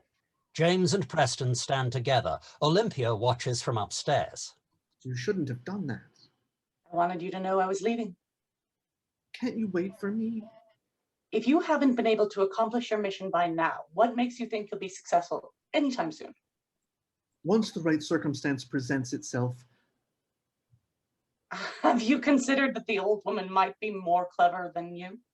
Perhaps, but it's a matter of propriety. You've said that all summer. At this point, I think she'll keep you here until she's drained every dollar from your last credit card. You make the old woman sound diabolical. I doubt you'll ever see a scrap of those letters. You're angry for the wrong reasons. Preston steps into her gondola. I am not angry. I'm simply leaving you to go on our vacation alone. Exterior, garden, evening a few days later. James enters. Tina sits on a bench admiring the garden. It's good to see you out again. My aunt wanted me to give you a message. She wants to get to know you. After all this time, why now? You must believe me. I haven't invented it. Did you repeat to her what I said to you the last time we spoke? If I had told her you were seeking material on Mr. Aspern, do you think she'd have sent for you? If she wants to keep him to herself, she may have sent for me to tell me so. My aunt never speaks of Mr. Aspern. I told her nothing about our encounter. Interior, Miss Bordereau's parlour the next day. When James enters, he notices that Miss Bordereau no longer wears her black lace head wrap. The last wisps of her hair have been curled and styled. Tina pushes a chair forward. This will be a good place to sit. How is your health? In spite of the hot weather, it is good enough. It is a great thing to be alive. Depends on what you compare it with. Oh, I don't compare. If I did, I should have given up long ago. It's about the beautiful flowers. I ought to have thanked you, but I no longer write letters. I receive company infrequently, and I have let go of life's niceties. I apologize. I haven't sent up flowers for several days. I'll do so tomorrow, tonight. Oh, do send us some as soon as you can. What else should you do with them? It isn't manly to make a bower of your room. I like to watch things grow. There's nothing unmanly in that. I don't suppose you sell those you don't use. My manservant disposes of them. I have questions. I'd ask a few questions of that one, I can promise you. I see him now and then. The flowers are for both of you. Miss Tina should come to the garden and gather them. You must make her do this. Come up and fetch her. She must be roused to leave me alone. I suffer from too much of her company. Can't you come to the garden yourself, even to enjoy the scents of the flowers? The next time I exit my salon, the air stirring around me won't be particularly sweet. But that won't be just yet. We should each take advantage of every day. Your niece, Miss Tina, seems unwilling or afraid to do this. Do you teach her to pity herself? She has a much easier life than I had at her age. Oh, what must you think of me? It's been opened to me, think you somewhat autocratic. Perhaps you mean inhuman.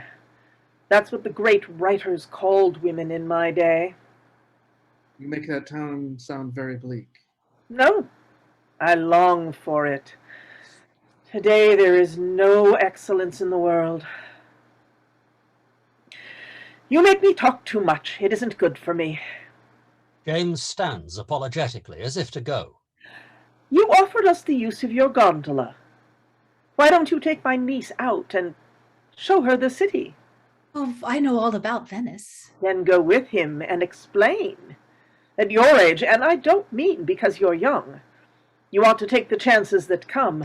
This gentleman won't hurt you. Show him the famous sunsets. Have him take you to the piazza. James and Tina face Miss Bordereau. Tina looks out the window, her eyes dewy with possibility and humiliation. I would be honored. I should like that. Would you permit me to see you again? Is it necessary for your happiness? More than I can say. Don't you understand that it almost kills me? You're more lively now than when I came in. That's true. I think it does you good. What do young people know about good society? My door is shut, but you may sometimes knock. Interior, Sala, outside Miss Bordereau's chamber. James leaves the door open as he exits Miss Bordereau's chamber. The door shuts behind him. James looks out the window that overlooks the garden. Below, Olympia holds a rose in her hand, brushing it against her cleavage as she spins in a private moment. Miss Bordereau's door opens. Tina starts when she sees James still standing in the upstairs sala. That's a delightful idea about the piazza. Will you go with me tonight? I don't know what possessed my aunt to be so forward. She only wants you to be happy. I'll take you for an ice at Florence, and we'll listen to the band. I must watch my aunt tonight. Then we will have to do it tomorrow night instead. I will come for you at 8. James dashes down the steps, leaving Tina fumbling for words. Exterior canal outside Bordereau Palazzo, the next evening. James helps Tina into the boat with an improved efficiency. Evening light makes Tina look younger and more attractive, much less a dowager's companion. How long has it been since you've been on the canals at night? A long time. Not since my aunt began to be ill. Tina looks around, nostalgic. James steers the gondola. Shadows cross James's face as he stands over Tina, paddling. Beautiful, isn't it? I'd forgotten how the light reflects off the canal. Even our sarcophagus looks elegant. The Bordereau Palazzo from a distance looks stately. Tina turns, facing the other direction. Aren't you going to the piazza? That's what I miss most. Exterior, garden. Olympia lights candles. She turns and smiles when Pascal enters the garden. He embraces her and they kiss. Exterior, gondola, canal. Twilight reflects off the water. My aunt is afraid you'll go. What's put that into her head? She thinks you've not been happy. You mean she wants to make me happier? She wants you not to go. On account of the rent? Yes, so that I shall have more. Maybe it would be better for you to stay in some other place. And what would your aunt say to that? She wouldn't like it at all. But I think you should give up your reasons and go away altogether. I can't give up my reasons. I think I know what they are. The other night, I all but asked you to help me. I can't do that without being false to my aunt. Then she has papers of value. She has everything. Interior Olympia's servants' quarters. Pascal and Olympia make love on her bed. Exterior Piazza. James and Tina stroll through the busy nightlife, a compendium of modern and ancient sights. If you haven't told your aunt what I said to you the other night, don't you think she may have guessed on her own? She's very suspicious of you. James steers Tina to an ice vendor. He orders 2 ices. Because of something I've done? I believe it's on account of something ages ago in her life. What sort of thing? She has never told me. A flower girl notices James' attention to Tina. James buys a small bundle of flowers, presenting them to Tina. Thank you. James steers Tina to a table. Do you suppose it's something mentioned in Aspern's letters? Perhaps. What makes you think so? I've never had them in my hands, but I've seen them when she's had them out. She's very protective of them. Do you suspect they compromise her? I don't know. Do you mean she once did something bad? If she did, that was another time, but if so, why wouldn't she destroy them? My aunt loves those days of her life too much. Even now, when she is near her end? Perhaps she will destroy them when she's sure of her death. That's what I would like you to prevent, the destruction of Aspern's papers. How can I do that? You could get them away from her. And give them to you? You might give them to me to look over, not for myself, but they are of immense interest to the public and Aspern's history. I believe it is our shared duty. I'll do what I can, but I feel you expect too much from me. Piazza lights show James's triumph. Tina fades into darkness. Let's talk of other things. Interior, Miss Bordereau's parlor. Alone that night, Miss Bordereau holds aged letters in her hands. She grows emotional as she reads them. Impose on screen, Venice, 1928. Exterior Bordereau Palazzo, day. For the first time, the Bordereau Palazzo is seen in its heyday, fresh, tasteful, and regal. Interior Aspen's bedchamber. Juliana sits at a desk in the room where the murder occurred. The large escritoire heaps with papers. Juliana sorts through them and carefully replaces individual papers. She frowns. Hello, darling.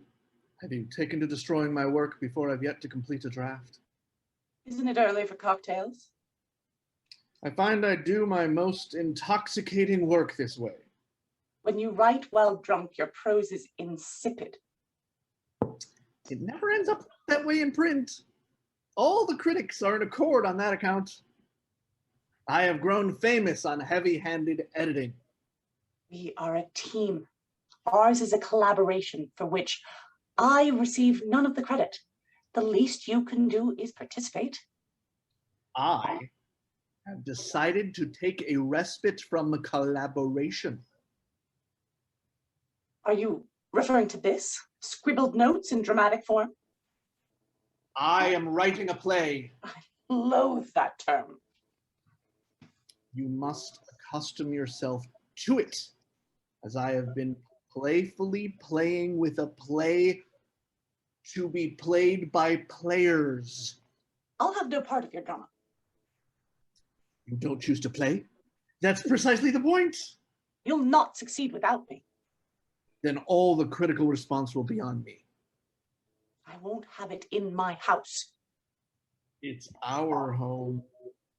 Only the Bordereau name is on the deed. Yes. I noticed your clever omission of mine. Very well. I shall go elsewhere. Where? To London, to write and produce my play. David and Daisy will remain with me. As they see fit. While you're away, I will finish the edits of our current project. You'll have no say over the final product. When do ever? I always solicit your approval. You browbeat me until I agree to your way. This will be no difference in my absence. Interior, theatre, day, London, 3 months later. Aspen sits in the empty auditorium watching the dress rehearsal. On stage, the players finish the first act of Henry James's Guy d'Homeville. Aspen appears uncertain. On the stage, George Alexander, the director who also plays the lead character, turns to Aspen, now out of character. And the first act, curtain.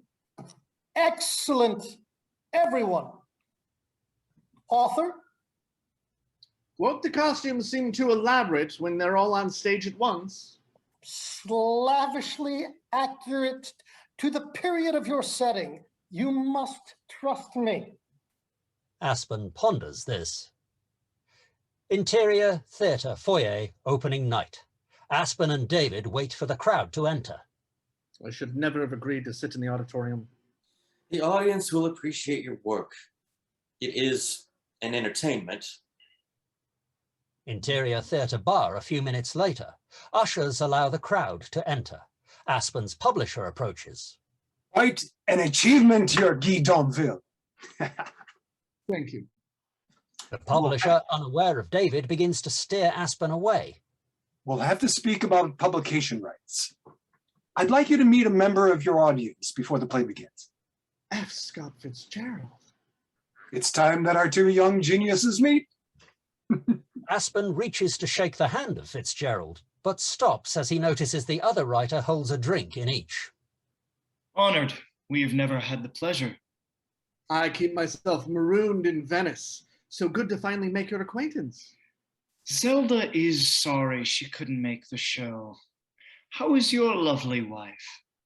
Juliana had to remain in Venice. Her brother David has kindly agreed to represent her family this evening. David asserts himself from the fringe of the conversation. Sometimes the understudy steals the role when finally allowed on stage. I thought I saw Juliana in a cafe earlier this evening, but perhaps not. As the actors perform the play, the audience rustles and giggles, especially at the unintended comical effects of Mrs. Domville's large hat. The audience erupts in unintended laughter, humiliating Aspen, as it did to Henry James when this happened during the opening night performance. In the balcony, Juliana and Daisy sneak out as the audience turns the performance into a free-for-all. Side exit, Juliana gives a contemplative backwards glance at the laughter from the crowd as the laughter from the crowd rises as she and Daisy slip into the alley. Silence and black screen as the door shuts. Interior upstairs sala, afternoon, August 2000. The door to Miss Bordereau's suite is open. She sits in her wheelchair, facing the open window to the garden. Tina is nowhere in evidence. This is the first time we've seen the elderly woman beyond the confines of her rooms. James mounts the stairs. Have you come to tell me you'll take your rooms for 6 months more? Staying in this palazzo has been an immense luxury. Are your rooms too dear? If they are, then you can have more for the same money. We can combinare. You suppose me to be richer than I am? My niece tells me that you write books. Don't you sell them? There's no money in that these days. Perhaps you don't choose nice subjects. What do you write about? The books of other writers. Which others? Those who are dead and gone. Those who can no longer speak for themselves. What do you say about them? I say that sometimes they attach themselves to clever women. Do you think it's right to rake up the past. How can we get at it unless we dig a little? Why miss the past? But I don't like critics. I admire their discoveries. The past belongs to God.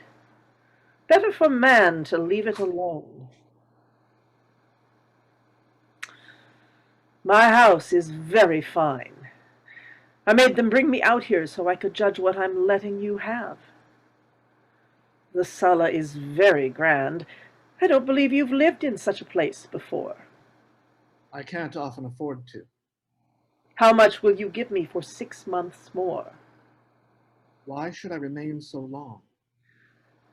If you don't think we've treated you well enough, perhaps we can discover some way of treating you better. One way to secure your winter would be to do that thing you find so objectionable. Discuss the past. Miss Bordereau straightens in her chair. At this moment, she doesn't look like an invalid. Very well. Come to my door tomorrow with 6 months' rent in hand. I shall answer your questions. Exterior, gondola that night. James steers the gondola as Tina reclines. So very much for what you will get. Can you afford my aunt's price? I can access credit and pay it over time. I can't think what she could say that would be worth so much to you. Neither can I. But that's precisely the point. No other resources survive except those already exhaustively studied. Most of Aspern's private thoughts have not survived. What will you ask my aunt? I'd like to know how Aspern's thought process shifted after the stage debacle. I'd like to know what led him to the late masterpieces, those that were published after his murder. I dislike those works. They are difficult reading, but they are his greatest contribution. The technique is superb, the development of consciousness, unique. Underneath it all, though, aren't each of these works about duplicity, as his characters plot to pry fortunes out of one another's hands? Yes, but it's how they justify their actions to themselves that's so fascinating. Not one of those people ends up happy. Don't we know how to make ourselves miserable? Aspern didn't intend his works as how-to manuals. Of course, you're right. Sometimes I have a simplistic view of things. James steers the gondola to the landing. I'm sorry if I was short. Come, let's go listen to the band. James takes Tina's hand, helping her onto the landing. Interior upstairs sala the next day. James holds a bouquet of flowers. He knocks on the open door. Miss Bordereau's faint voice summons him in. James enters her parlour, but the room is empty. A door at the back of the quarters has been left open. In here, Mr. Cumnor. James enters the inner study, the room that contains Aspen's now faded escritoire. An imposing clasp signifies its importance. I thought, based on our agreement, that we should meet in this more intimate room. The study is lighter and overlooks the garden. A doorway opposite leads into Miss Bordereau's sleeping chamber. James sits in the chair placed across from Miss Bordereau. I brought you flowers. Thank you. Please, set them on the table. Before we begin our transaction, may I ask if you know much about the price of curiosities? Do you want to buy something? No, I want to sell. What could I fetch for this? Miss Bordereau unwraps a small oval nude portrait of Aspen. I would only part with this for a good price. It's very striking. I'm afraid to mention the subject or the artist, lest you've not heard of either. Miss Bordereau goads James, but he doesn't invoke Aspen's name. She hands the portrait to James. I recognize the face. Wasn't he a writer? Only a person who recognizes the subject would give my price. Then you have a price. I know the least I would take, but my hope is that you'll tell me the most I can get. I would like to have it myself. You would buy a likeness of a person you don't know, by an artist who has no reputation. The artist may have no reputation, but it's wonderfully painted. It's lucky you thought to say that, because the artist was my brother. I'll check to see what it's worth. James begins to set the portrait aside, but Miss Bordereau extends her hand. As she places the painting back in her garment, James pulls a stack of bills from his pocket. Now, to the business at hand, I would like to give you 6 months' rent at the price to which we agreed. Miss Bordereau takes the money. Then it's done. I only wonder that you'll be disappointed with my answers. How can I be disappointed by history? In my experience, men ask questions that allow women to craft the answers they prefer to hear. I'm not such a man. I seek the truth. Very well. Tell me what you want to know. What is your story of the man in the portrait?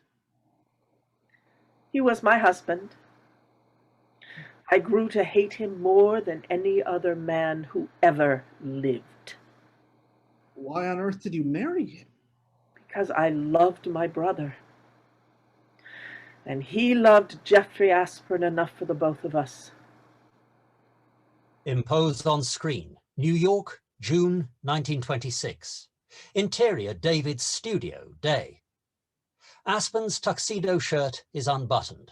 David and Aspen kiss, the portrait of Aspern finished. Aspen pushes David away gently. Your sister is due home any minute. I don't care. Once I've married Juliana, we can be together as much as we desire. I don't see the point in bringing her into this. It's the appearance of the thing.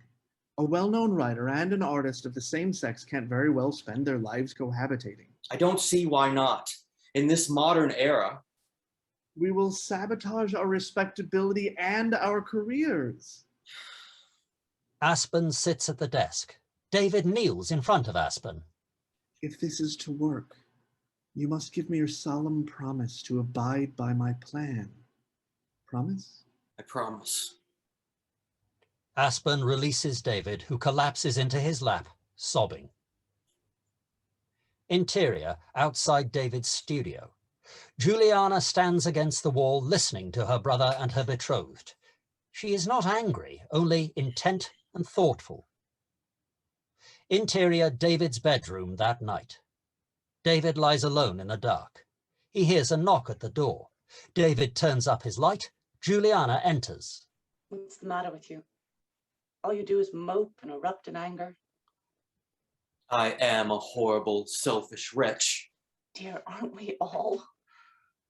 Will it make you happy to marry Jeffrey? Can't you see that I'm marrying him for both of us? No. I feel like I'm about to lose my sister and my best friend. After Jeffrey and I marry, your friendship with him need not be affected. You will always live and travel with us. You and he will continue to have your adventures. What are you saying? You can't be serious. Jeffrey will make an adequate husband, but he will only be a successful writer if he has my guidance. He lacks judgment, but he has the gift of originality. Together, he and I can create great works. Apart, neither of us has that potential. And so, this is an arrangement? It'll be a union built upon something more than the physical. I do it out of devotion to my brother and the history of letters. David falls to his knees and kisses her hands.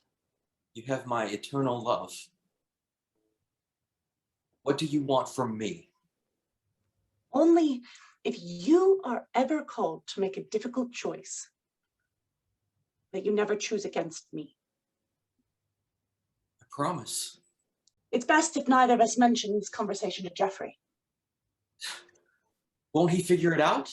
Jeffrey is a man who believes his genius applies to all aspects of his life. Let's continue to allow him that illusion. Juliana flashes her spectacular eyes, leaving David alone. Interior, Miss Bordereau's study. Day. Back to scene. James and Miss Bordereau face one another. They both look exhausted. I am tired and must stop for today.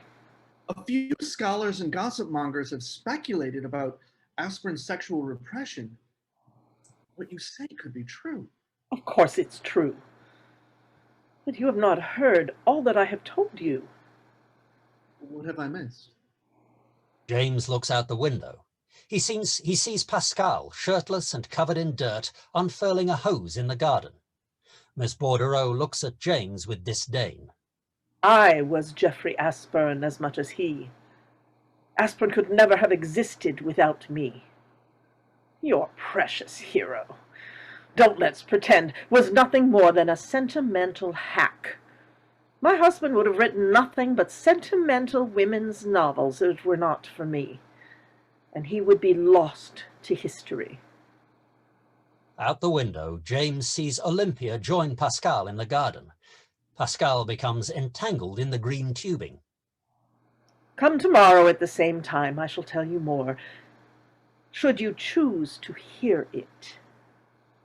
Miss Bordereau reaches into her pocket, handing the nude portrait of Aspen to James.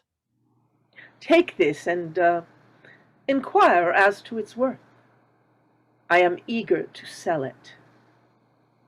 In the garden, Pascal splays his arms Christ-like. Olympia laughs as she hoses Pascal with torrents of water. Interior James's room that night. James washes his face and sponges his neck and back. The nude portrait of Aspen rests near the water bowl. James carries the portrait to his bedstand. He lies in bed, staring at the ceiling, the portrait beside him. Pascal enters. The room is lit with dim golden light. It is a night for restless sleep. Pascal removes his shirt, preparing for bed. Yes. You have dissatisfaction, my friend. Seasonal malady in Venice. Today I learned that everything I have built my life upon is false. Pascal sits on James's bed. James doesn't move. Pascal touches the nude portrait of Aspen, but his attention returns to James. Life gives her revelations in ways we least expect. You may have so many secrets.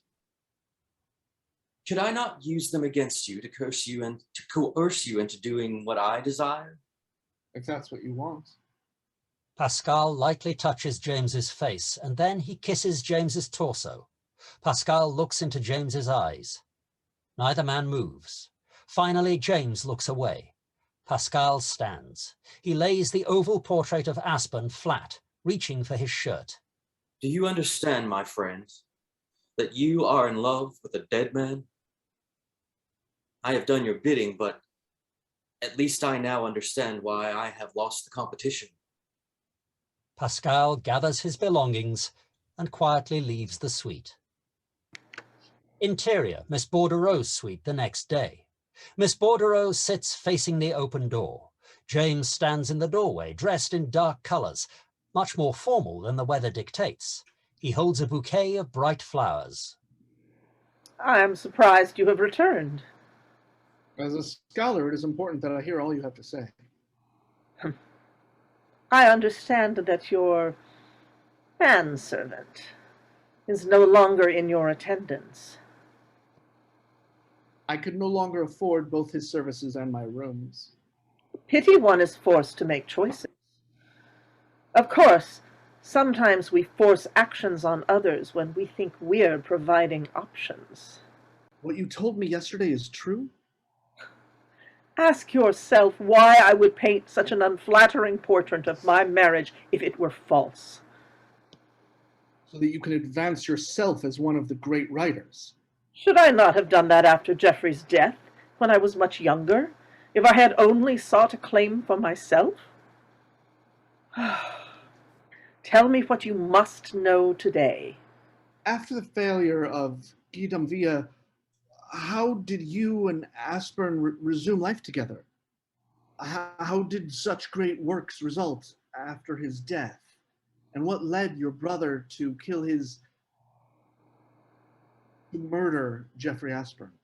Ah, the crux of the matter. Impose on screen, Venice, April 1929. Interior, David's dining room. Venice, evening. A large nude of Aspen hangs on the wall. Juliana, Aspen, Daisy, and David enter the room. David escorts Daisy and seats her in the best seat. David seems more familiar with Daisy than before. And this is the pièce de résistance, my formal dining room. Juliana notices the Aspen nude. She chooses a seat with her back to it. Everything is so very you, David. I take that as a compliment. As I intended. But I don't see why you feel the need for a place of your own. We have plenty of space at the Palazzo. There comes a time with every young man must sever the ties that bind. Aspen, now seated, finally notes his portrait on the wall. That's a fine note. Do we really need to have that up during dinner? I think it's lovely. One of David's best. Jeffrey, it really does you more than justice. The greatest flaw in my work is my tendency to exaggeration. Very clever. I do so hope you'll still spend your evenings with us in the canals. With my comings and goings, I'm sure to be nothing but a nuisance. My showing at Giuseppe's gallery was enough of a success to justify my own place. So, then, tonight is to be a celebration of your independence? Quite the opposite. David reaches for Daisy's hand. It's to be a celebration of union. You tell them, dear. David and I were married on Wednesday. I've been dying to tell you both. Congratulations, and under our very noses. Say something, Jeffrey. Tell us how happy you are to learn of our union. I'm stunned. I hope you are very pleased with what you have done. We wanted the two of you to be the first to know. We're off to New York for our honeymoon the day after tomorrow. It's quite exciting. David has meetings with important galleries in New York. Now that I'm all the rage on the continent, I'm suddenly in demand in New York after all these years. It seems only fitting that my bare carcass should catapult you to fame. You needn't take credit for my success. The galleries are only interested in my mood pieces, not the obvious nudes of those who've recently found acclaim. Let's drink, then, to David and Daisy's unexpected union. Juliana raises her glass. The others follow suit, Aspen reluctantly so. The clinking glasses block the nude portrait. Interior, Bordereau Palazzo, foyer, later that evening.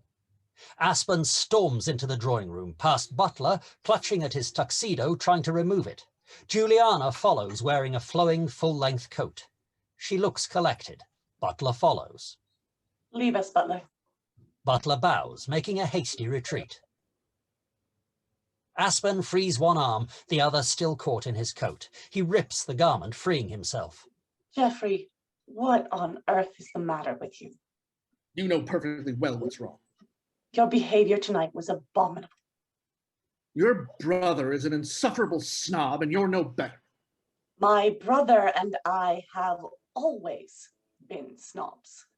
If this has only recently come to your awareness, then the fault is in your own inattention. He slumps into a deep chair. Do you have any idea what it's like for me? Day after day, knowing the two of you have so little respect for my talent. It's the thing that matters most to me. I respect your abilities tremendously. I cannot do what you do. You savagely edit every word I pen. Juliana moves behind Aspen, placing her hands on his shoulders. Maybe you expect too much of yourself. You are the architect. You design the blueprint. All I do is add mortar and paint after you're finished. Juliana kisses Aspen's neck. I feel such a fraud. My work is a facade, my marriage a sham. Juliana backs away carefully. Whatever would make you say that?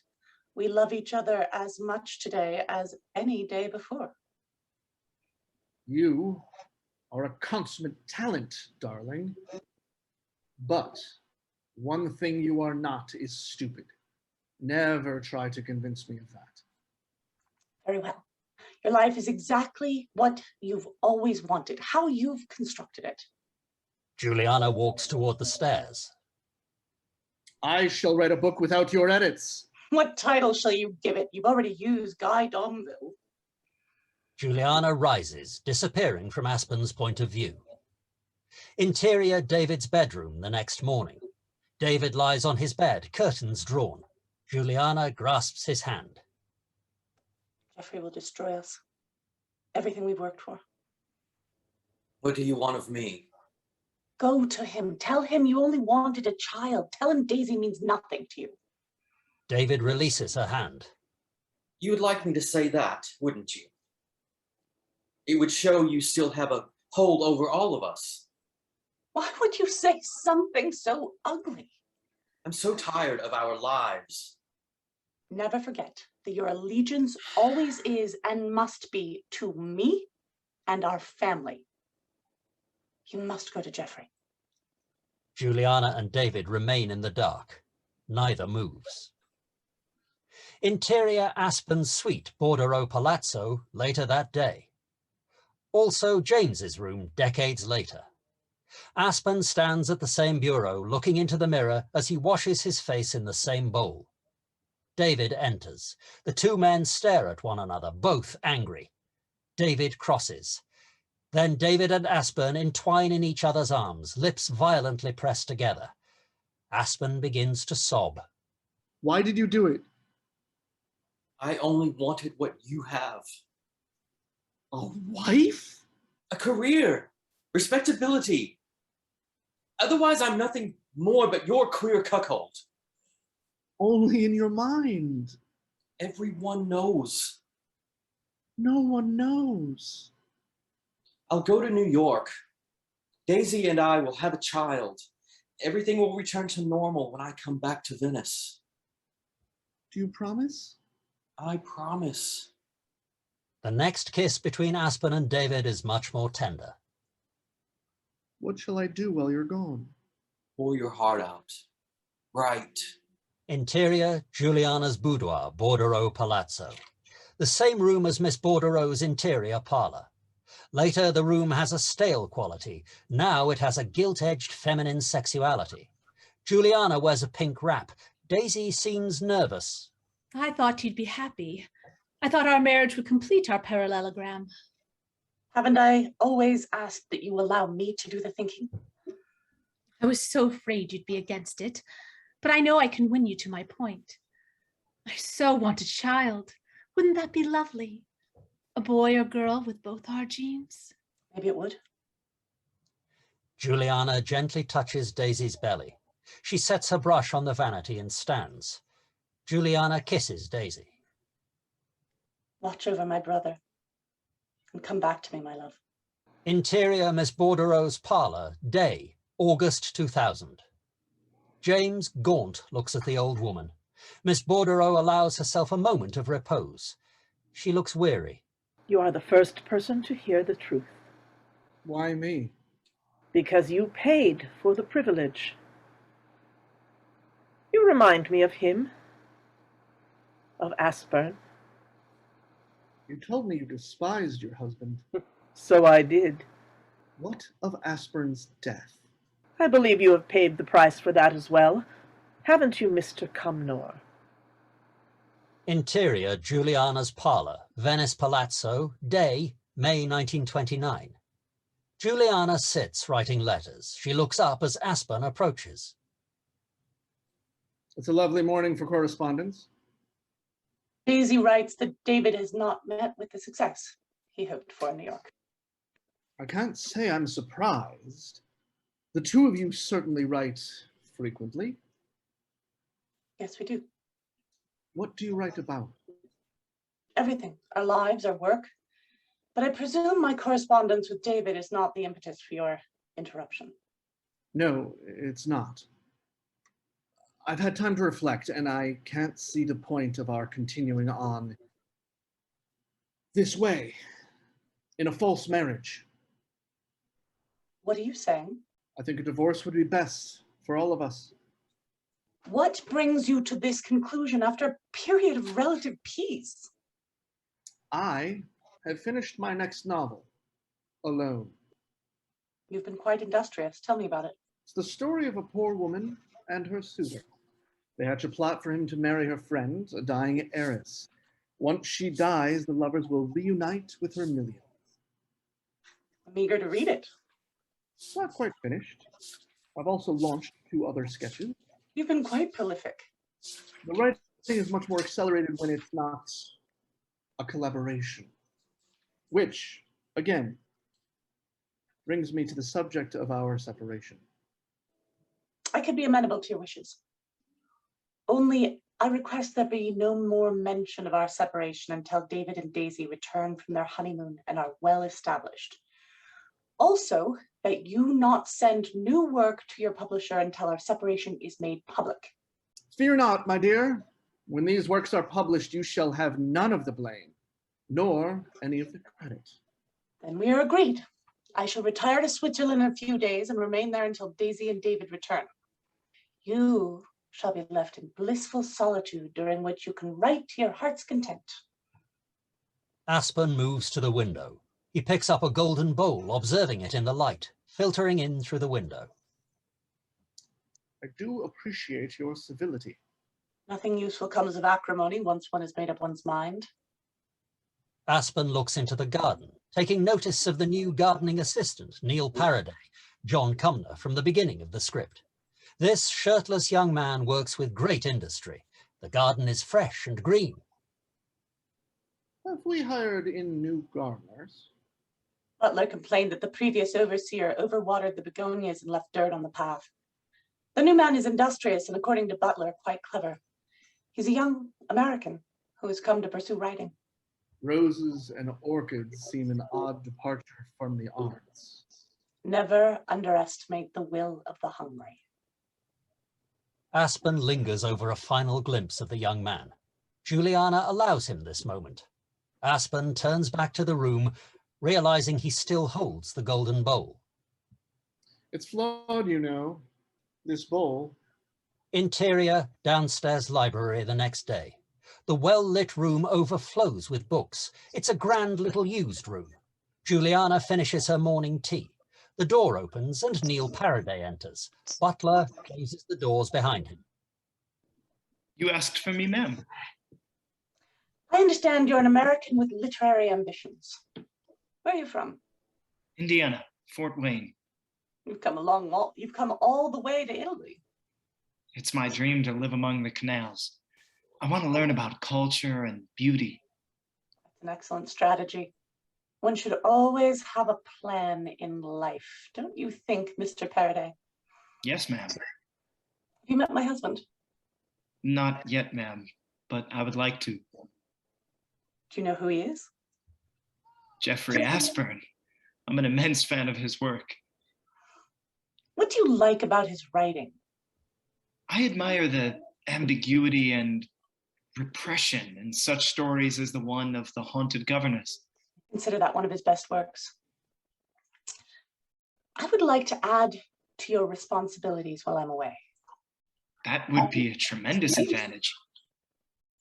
I hope that your interest is more in my husband's work than gardening. I shall be leaving for an extended period, and I worry that my husband will lack for companionship in my absence. I have arranged for you to live here, attending to the garden and other matters. Is this to your liking? Very much so, ma'am. I have apprised Guillermo of this arrangement, and he recognizes our need. I have paid him handsomely to provide this opportunity. My husband is a dedicated writer, but sometimes he lacks social skills. I encourage you to draw him out, making yourself available. I would be honored to interact with Mr. Aspern in any capacity. Juliana pulls money from her pocket. You will be well paid to develop a certain intimacy with him. He's a man of eccentricities and inclinations. I would urge you to indulge them fully. Do we understand one another? Very clearly, Madame. You can trust that he will eventually be quite receptive to you. Earn his trust. I shall continue to help you establish yourself. I will communicate to you through sealed instructions, and you will furnish me with reports. I greatly appreciate this opportunity. I know you won't disappoint me. Exterior garden portico, Bordereau Palazzo, a few days later. Aspen sits at a trellis table, mulling over notes. Eventually, his attention is drawn to Neil. Guillermo approaches Aspen. I go now, Signor Aspern. Neil, he do anything you ask, sir. He good American boy. Thank you, Guillermo. Guillermo leaves. Neil looks to Aspen rather longer than expected. Aspen pretends to be engrossed in his notes. Neil waters a bush close to Aspen. Aspen looks up. These are very important papers. My apologies, sir. Aspen gives Neil a subtle once-over. Carry on. Neil continues watering. So sorry to interrupt, sir. Yes. The lady, Mrs. Aspern, requested bouquets throughout the palazzo in her absence. Do you have any requests about where they should be placed? Well, of course, the drawing room and the entryway and the sala. I thought roses might be appropriate for your suite. I don't see the need, but of course, bring them up later. That might be nice. Neil hitches a thumb into his baggy pants. I'll do that after I finish with the garden. Aspen flips his notebook closed. I appreciate your attention to detail. Neil looks away as Aspen tries to hold the younger man's gaze.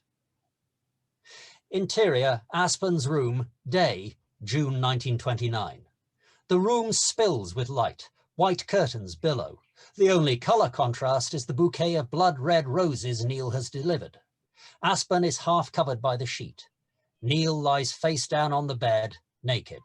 Aspen traces his fingertips over the young man's body. Neil's chest heaves and he relaxes. I can't remember when I've been so content. I like it when you do that. And I shall do that forever. Exterior Palazzo landing.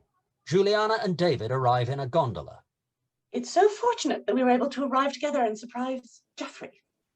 I only regret that Daisy's state prevented her from coming with us. Juliana and David enter the house.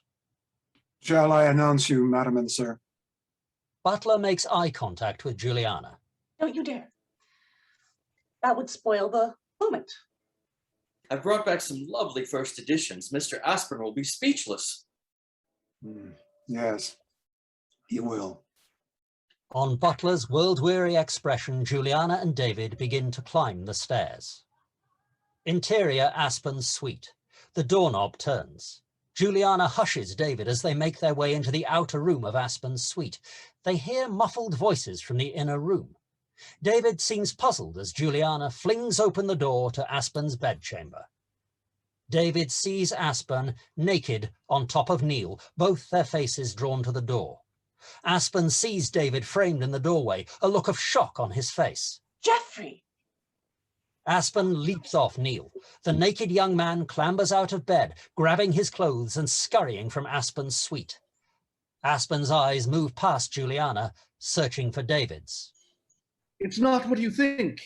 It is precisely what I think. Neil is a meaningless trifle. Juliana links arms with David, moving him into the room. It's the ultimate betrayal. Juliana moves to the drawer beside the bed and opens it. Insert the gun inside. Juliana reaches for the gun. David takes it from her hand. You arranged it? This was all your design? You're inhuman! How dare you accuse my sister of your betrayal? David, don't you see? You will not have this. Juliana gives David a squeeze of support. David aims the gun at Aspen, still in the bed. David shoots.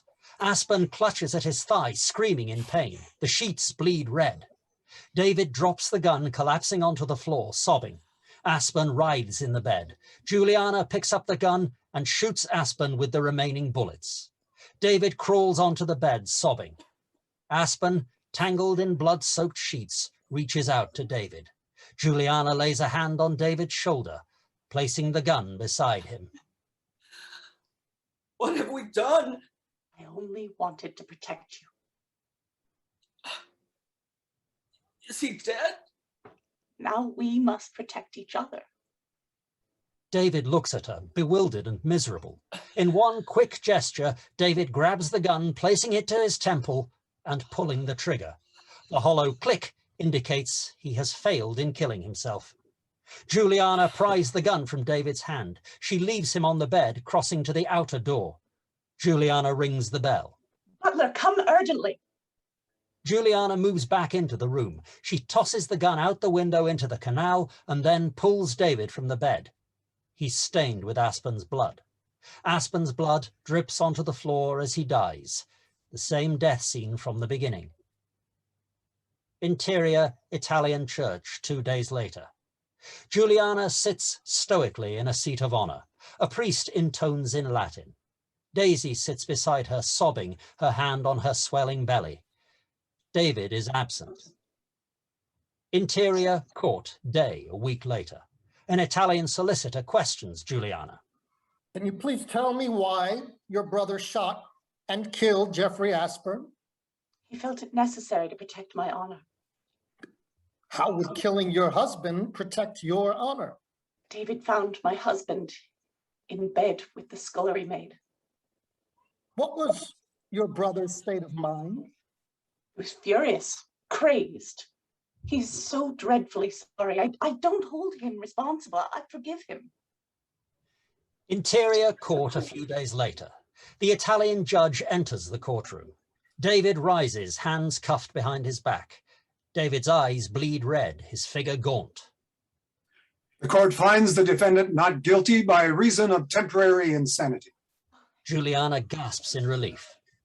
The defendant was not of sound mind. He is to be remanded to the Venice asylum until he is no longer considered a threat to himself or to others. Interior, David's quarters, asylum. Day, August 1929. The prison cell looks like an artist's studio with a small bed. The solid oak door opens, revealing iron bars that separate David from the rest of the world. Juliana stands with an attendant at the doorway. David paints with his back to Juliana. All of his paintings are progressively closer shots of Juliana's face. He paints an abstraction of Juliana's eyes, colors coalescing into watery blue.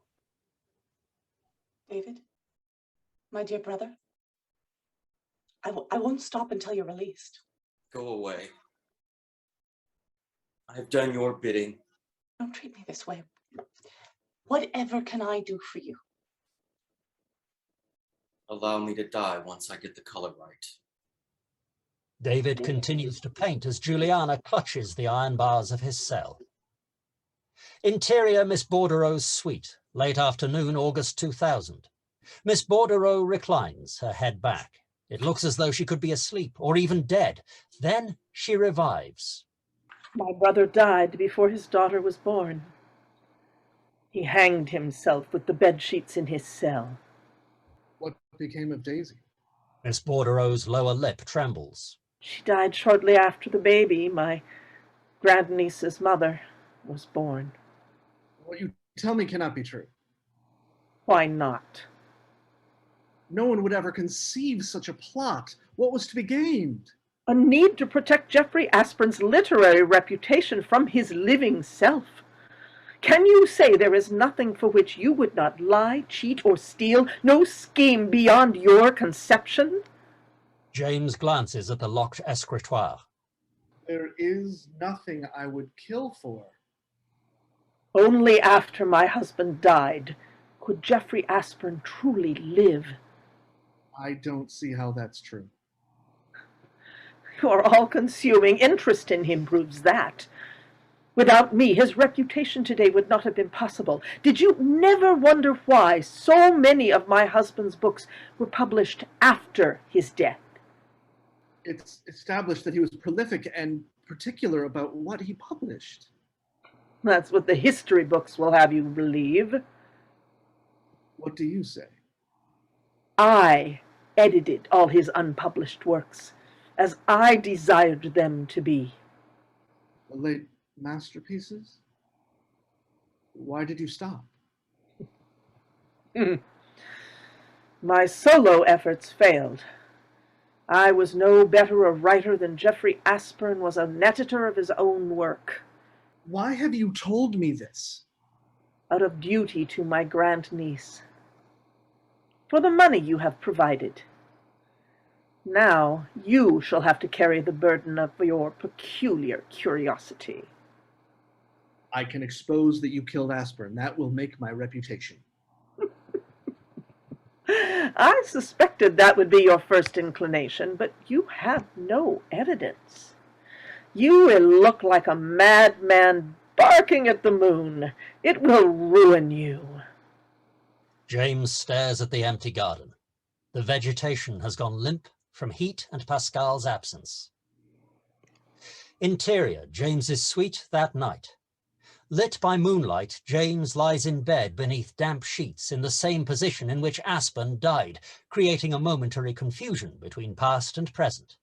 A pounding at the door startles James. He opens the door. My aunt, she's very ill. I think she's dying.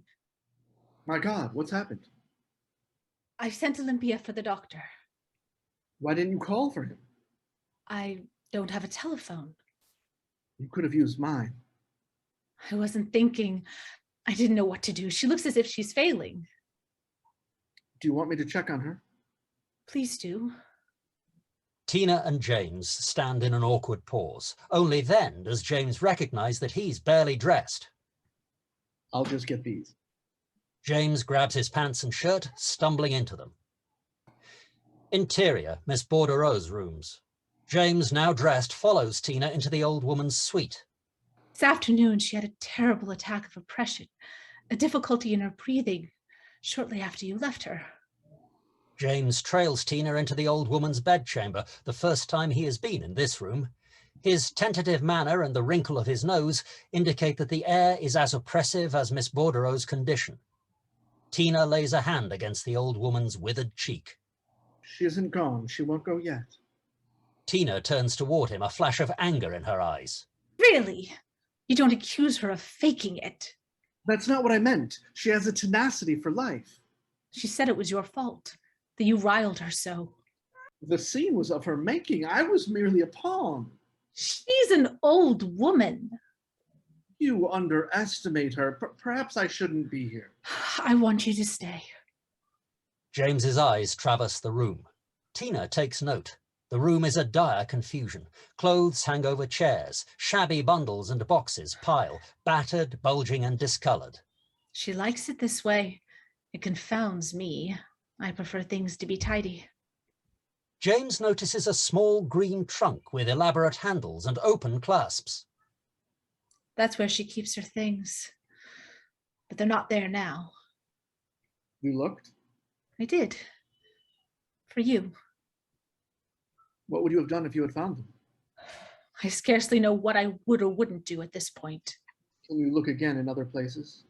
I can't deceive her, not on her deathbed. It isn't decent. No, it isn't. My name is not John Cumnor. My aunt suggested this. What is it? James. I like that better. Was it a plot, kind of conspiracy? It was only the two of us, Pascal and me. I could tell he loved you. I'm sorry he has left you. How much you must want these ancient artifacts. More than I've ever wanted anything. How could your aunt have moved them? One can do anything when one has as much will as she has. If she moved about, then she could have burned them. You must wait. If they've been burned, then they're already gone. James contemplates this as Olympia and the doctor rush in. The doctor is about 30 years younger than Miss Bordereau, but well beyond his best days. He carries a dusty satchel. You ladies must get a telephone for such encumbrances. My aunt insists it's a needless expense. Does she seem to be coming round? The patient should be as little disturbed as possible. Mr. Cumnor, James, was only trying to help at my insistence. Quiet is what she needs. I'll wait outside. Please let me know if I can help in any way. Exterior canal. James reclines in the gondola, smoking a cigar. He looks up at the dim light in Miss Bordereau's chambers. Occasionally, the light flickers as a body passes the window. The lights in Miss Bordereau's chambers go dark. A figure emerges from the palazzo. James quietly steers towards shore. Interior James's suite. James lies in bed, unable to sleep. The curtains billow. Interior upstairs sala. James emerges from his rooms in his nightclothes. He crosses to Miss Bordereau's suite, turning the handle silently. He opens the door. No one is present. He slips inside the room, leaving the door ajar. All is quiet. The first rays of dawn filter through the window, revealing James's figure. He looks to Miss Bordereau's sleeping chamber. The door is open, but the room is black. James crosses to the large escritoire. The portrait of the young Juliana looms over him. He looks around the room and then turns on the lamp, providing only a modicum of light. James runs his hands over the fixtures and handles of the desk, seeking entry. He releases the latch of the writing panel. James lowers the large piece of mahogany. Sir. James jumps. Miss Bordereau stands in the door, draped in ghoulish swaths of cloth. Her figure is tiny and her hair unfurled. Her eyes nearly glow in the dark. James recoils. Shall you do nothing but stand there? Cornered like an alley cat, Mr. Cumnor. You see well in the dark. You have come to pick over the bones of a dying woman. I only came to check on you, but it was dark. I didn't want to disturb you. Miss Bordereau approaches James. Her ghoulish figure moves with unexpected agility. She stops, facing him with her back to the open doorway into the sala. James's backside uncomfortably abuts against the lowered writing surface. You lie. Publishing scoundrel. Miss Bordereau clutches at her torso, falling backwards into the arms of Tina, who appears in the doorway. Interior entryway the next morning. James hurries down the stairs with his suitcase. As he reaches the main level, Olympia moves from the shadows to stand in front of the doors leading to the canal. Good morning, Mr. Cumnor. James drops his suitcase, which bursts open, spilling underwear and socks. My God, you people jump out of everywhere. Are you taking leave of us? I've been summoned away on business. I'll return within a week or two. I've left a note for Miss Tina. I noticed your packing and took the liberty of informing her for you. James can't cram his clothes into the case fast enough. Thank you. I'm afraid in my haste I may miss her. Not to worry. Tina descends the steps. When she speaks, we note a nervous hesitancy, greater than usual. I was just explaining to Olympia that I shall return in a few days. How is your aunt? She's barely able to speak. I fear she is failing. James remains crouched on the floor in front of Tina. His attempts to close his suitcase fail. I'm very concerned about her. She was up in the night moving her belongings when you entered the room. The papers, are they safe? She has not destroyed them. She was able to communicate that to me. And she suggested something else. Regarding me? Something more about the papers. Olympia, please. Stony-faced, Olympia exits. Does she mean to keep them from me? She would not want them to go to someone who is not a relation. And I am not a relation. If you weren't a stranger, then it would be the same for you as for me. Anything that's mine could be yours. Tina breaks off, trembling and mortified with what she has been forced to say. She gathers her courage and continues. I shouldn't be able to prevent you, and you'd have no responsibility. Has your aunt sanctioned this? She's very fond of me. She wants me to be happy. Any person should want to be kind to me, my aunt would encourage that. She would not want you to make any arrangement that would be agreeable to me. No, not for you, but for me. She knows how much I should like it if you could carry out your idea. You could see the things and use them. I'd give you everything. She understands, and she would forgive me. He clutches the still open suitcase under his arm. Dear Tina, it wouldn't work. It couldn't work. You're too good for me. I'll be back. I'll see you soon. Interior, Heathrow. James walks the long corridor carrying his suitcase. Exterior, Chelsea, flat the next day. James stands on the doorstep of a white building with a blue door. He rings the bell. A moment passes before Preston, in business attire, opens the door. Her shoes are off. James, what are you doing in London? I've been an idiot. I screwed up our summer. Can I come in? Preston moves aside, slowly enough to imply reluctance. I can't speak to your experience, but I had a lovely summer. James steps into the flat with his suitcase. We had plans. I botched everything. You had other priorities. I came to terms with that. I should have listened to you. How are the Mrs. Bordereau? The old one is dying. The younger one, I left her distraught. Miss Tina is very devoted to her aunt.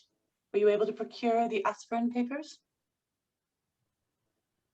I decided when Tina offered not to accept her proposal, I came to you instead.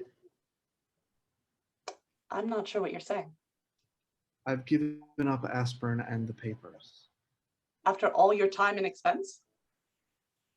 You're more important, don't you see? James holds out his hands, but Preston doesn't move. I'm afraid I don't. Isn't there something I can do, some way to make it up to you? You could have brought the papers. I hardly think my success would have endeared me to you. I'm not fond of villains, but I'm even less enamored by those who fail at their schemes. Exterior, Venice, canal, several days later. James steers a gondola to the Bordereau Palazzo. Interior, Bordereau entryway. James enters, carrying a bouquet. The palazzo has been boarded up and the furnishings covered in sheets or boxed to be removed. A small amount of light filters through the boards on the windows, illuminating dust in the air. Tina comes down the steps, appearing younger than before, not like a middle-aged spinster. I brought these for you. Tina makes no effort to accept the flowers. James sets the bouquet aside. Let's go to the garden. This room isn't decent. Exterior, garden. Most of the vegetation has died. It isn't the same since Pascal left. I was sorry to hear about your aunt. I wanted to offer my condolences in person. We had a nice service. The Italians were so kind. Once the nice ones like you, they are your friends for life. I'm sorry I missed it. It must have been very difficult for you. I had prepared for it my whole life. Now that it has come, I see what I have overlooked, the central issue. What I will do next. Is it possible that I will live so horribly long? Have you just been sitting around this palazzo since your aunt died? I have offers from friends and associates, but I've not settled on anything yet. I don't expect you to keep me on as a tenant. I felt I needed to remain until your agreement with my aunt expires. I'll only stay as long as I can be of service to you. You may keep the money. I couldn't think of it. Perhaps we could work out an arrangement. I can't think of one that would satisfy you. What do you mean? I have destroyed the papers. Destroyed them? I burnt them, one by one, in the kitchen. All of them? It took a very long time. There were so many. I found them hidden under her mattress. They were with her when she died. Perhaps she would have wanted them buried with her. My aunt felt that wasn't safe. She had the idea that when people want to publish someone's secrets, they're capable of anything. Perhaps your aunt was right. The past is God's, but maybe we should have left it alone. I thought you could have this instead. Tina pulls the small portrait of Aspen from her pocket, holding it out. James reaches for it with tentative hands. It could be quite valuable. I want you to have it. Is this to help me forget the great loss of the papers? No, it's to make you remember. You would understand if you had known her better. Quiet tears course down Tina's face. I think I did at the end. If only I could have been more generous. I can't stay with you longer. I'm sorry. Tina leaves the garden. Exterior Venice Canal. James steers his gondola from the rundown palazzo. He sets a course on the Grand Canal and sits, pulling the portrait of Aspen from his pocket. Exterior London, Chelsea Flat, doorstep, several days later. The same blue door. Preston opens it and smiles warmly. I'm so glad you were able to take me up on my offer. I had to turn to someone I could trust. Tina looks ravishing. Her suitcases sit at the curb, but she holds Miss Bordereau's peculiar little trunk. Interior Preston's flat, Tina hands the green trunk to Preston. London has grown so large since my school days. What a charming little trunk. It contains my aunt's letters and memorabilia. Mr. Cumnor has led me to think they may be worth something. Have you read Aspern's letters? No, I don't want to know my aunt's secrets, but I did look at the envelopes. Most of the letters are from Daisy, my grandmother.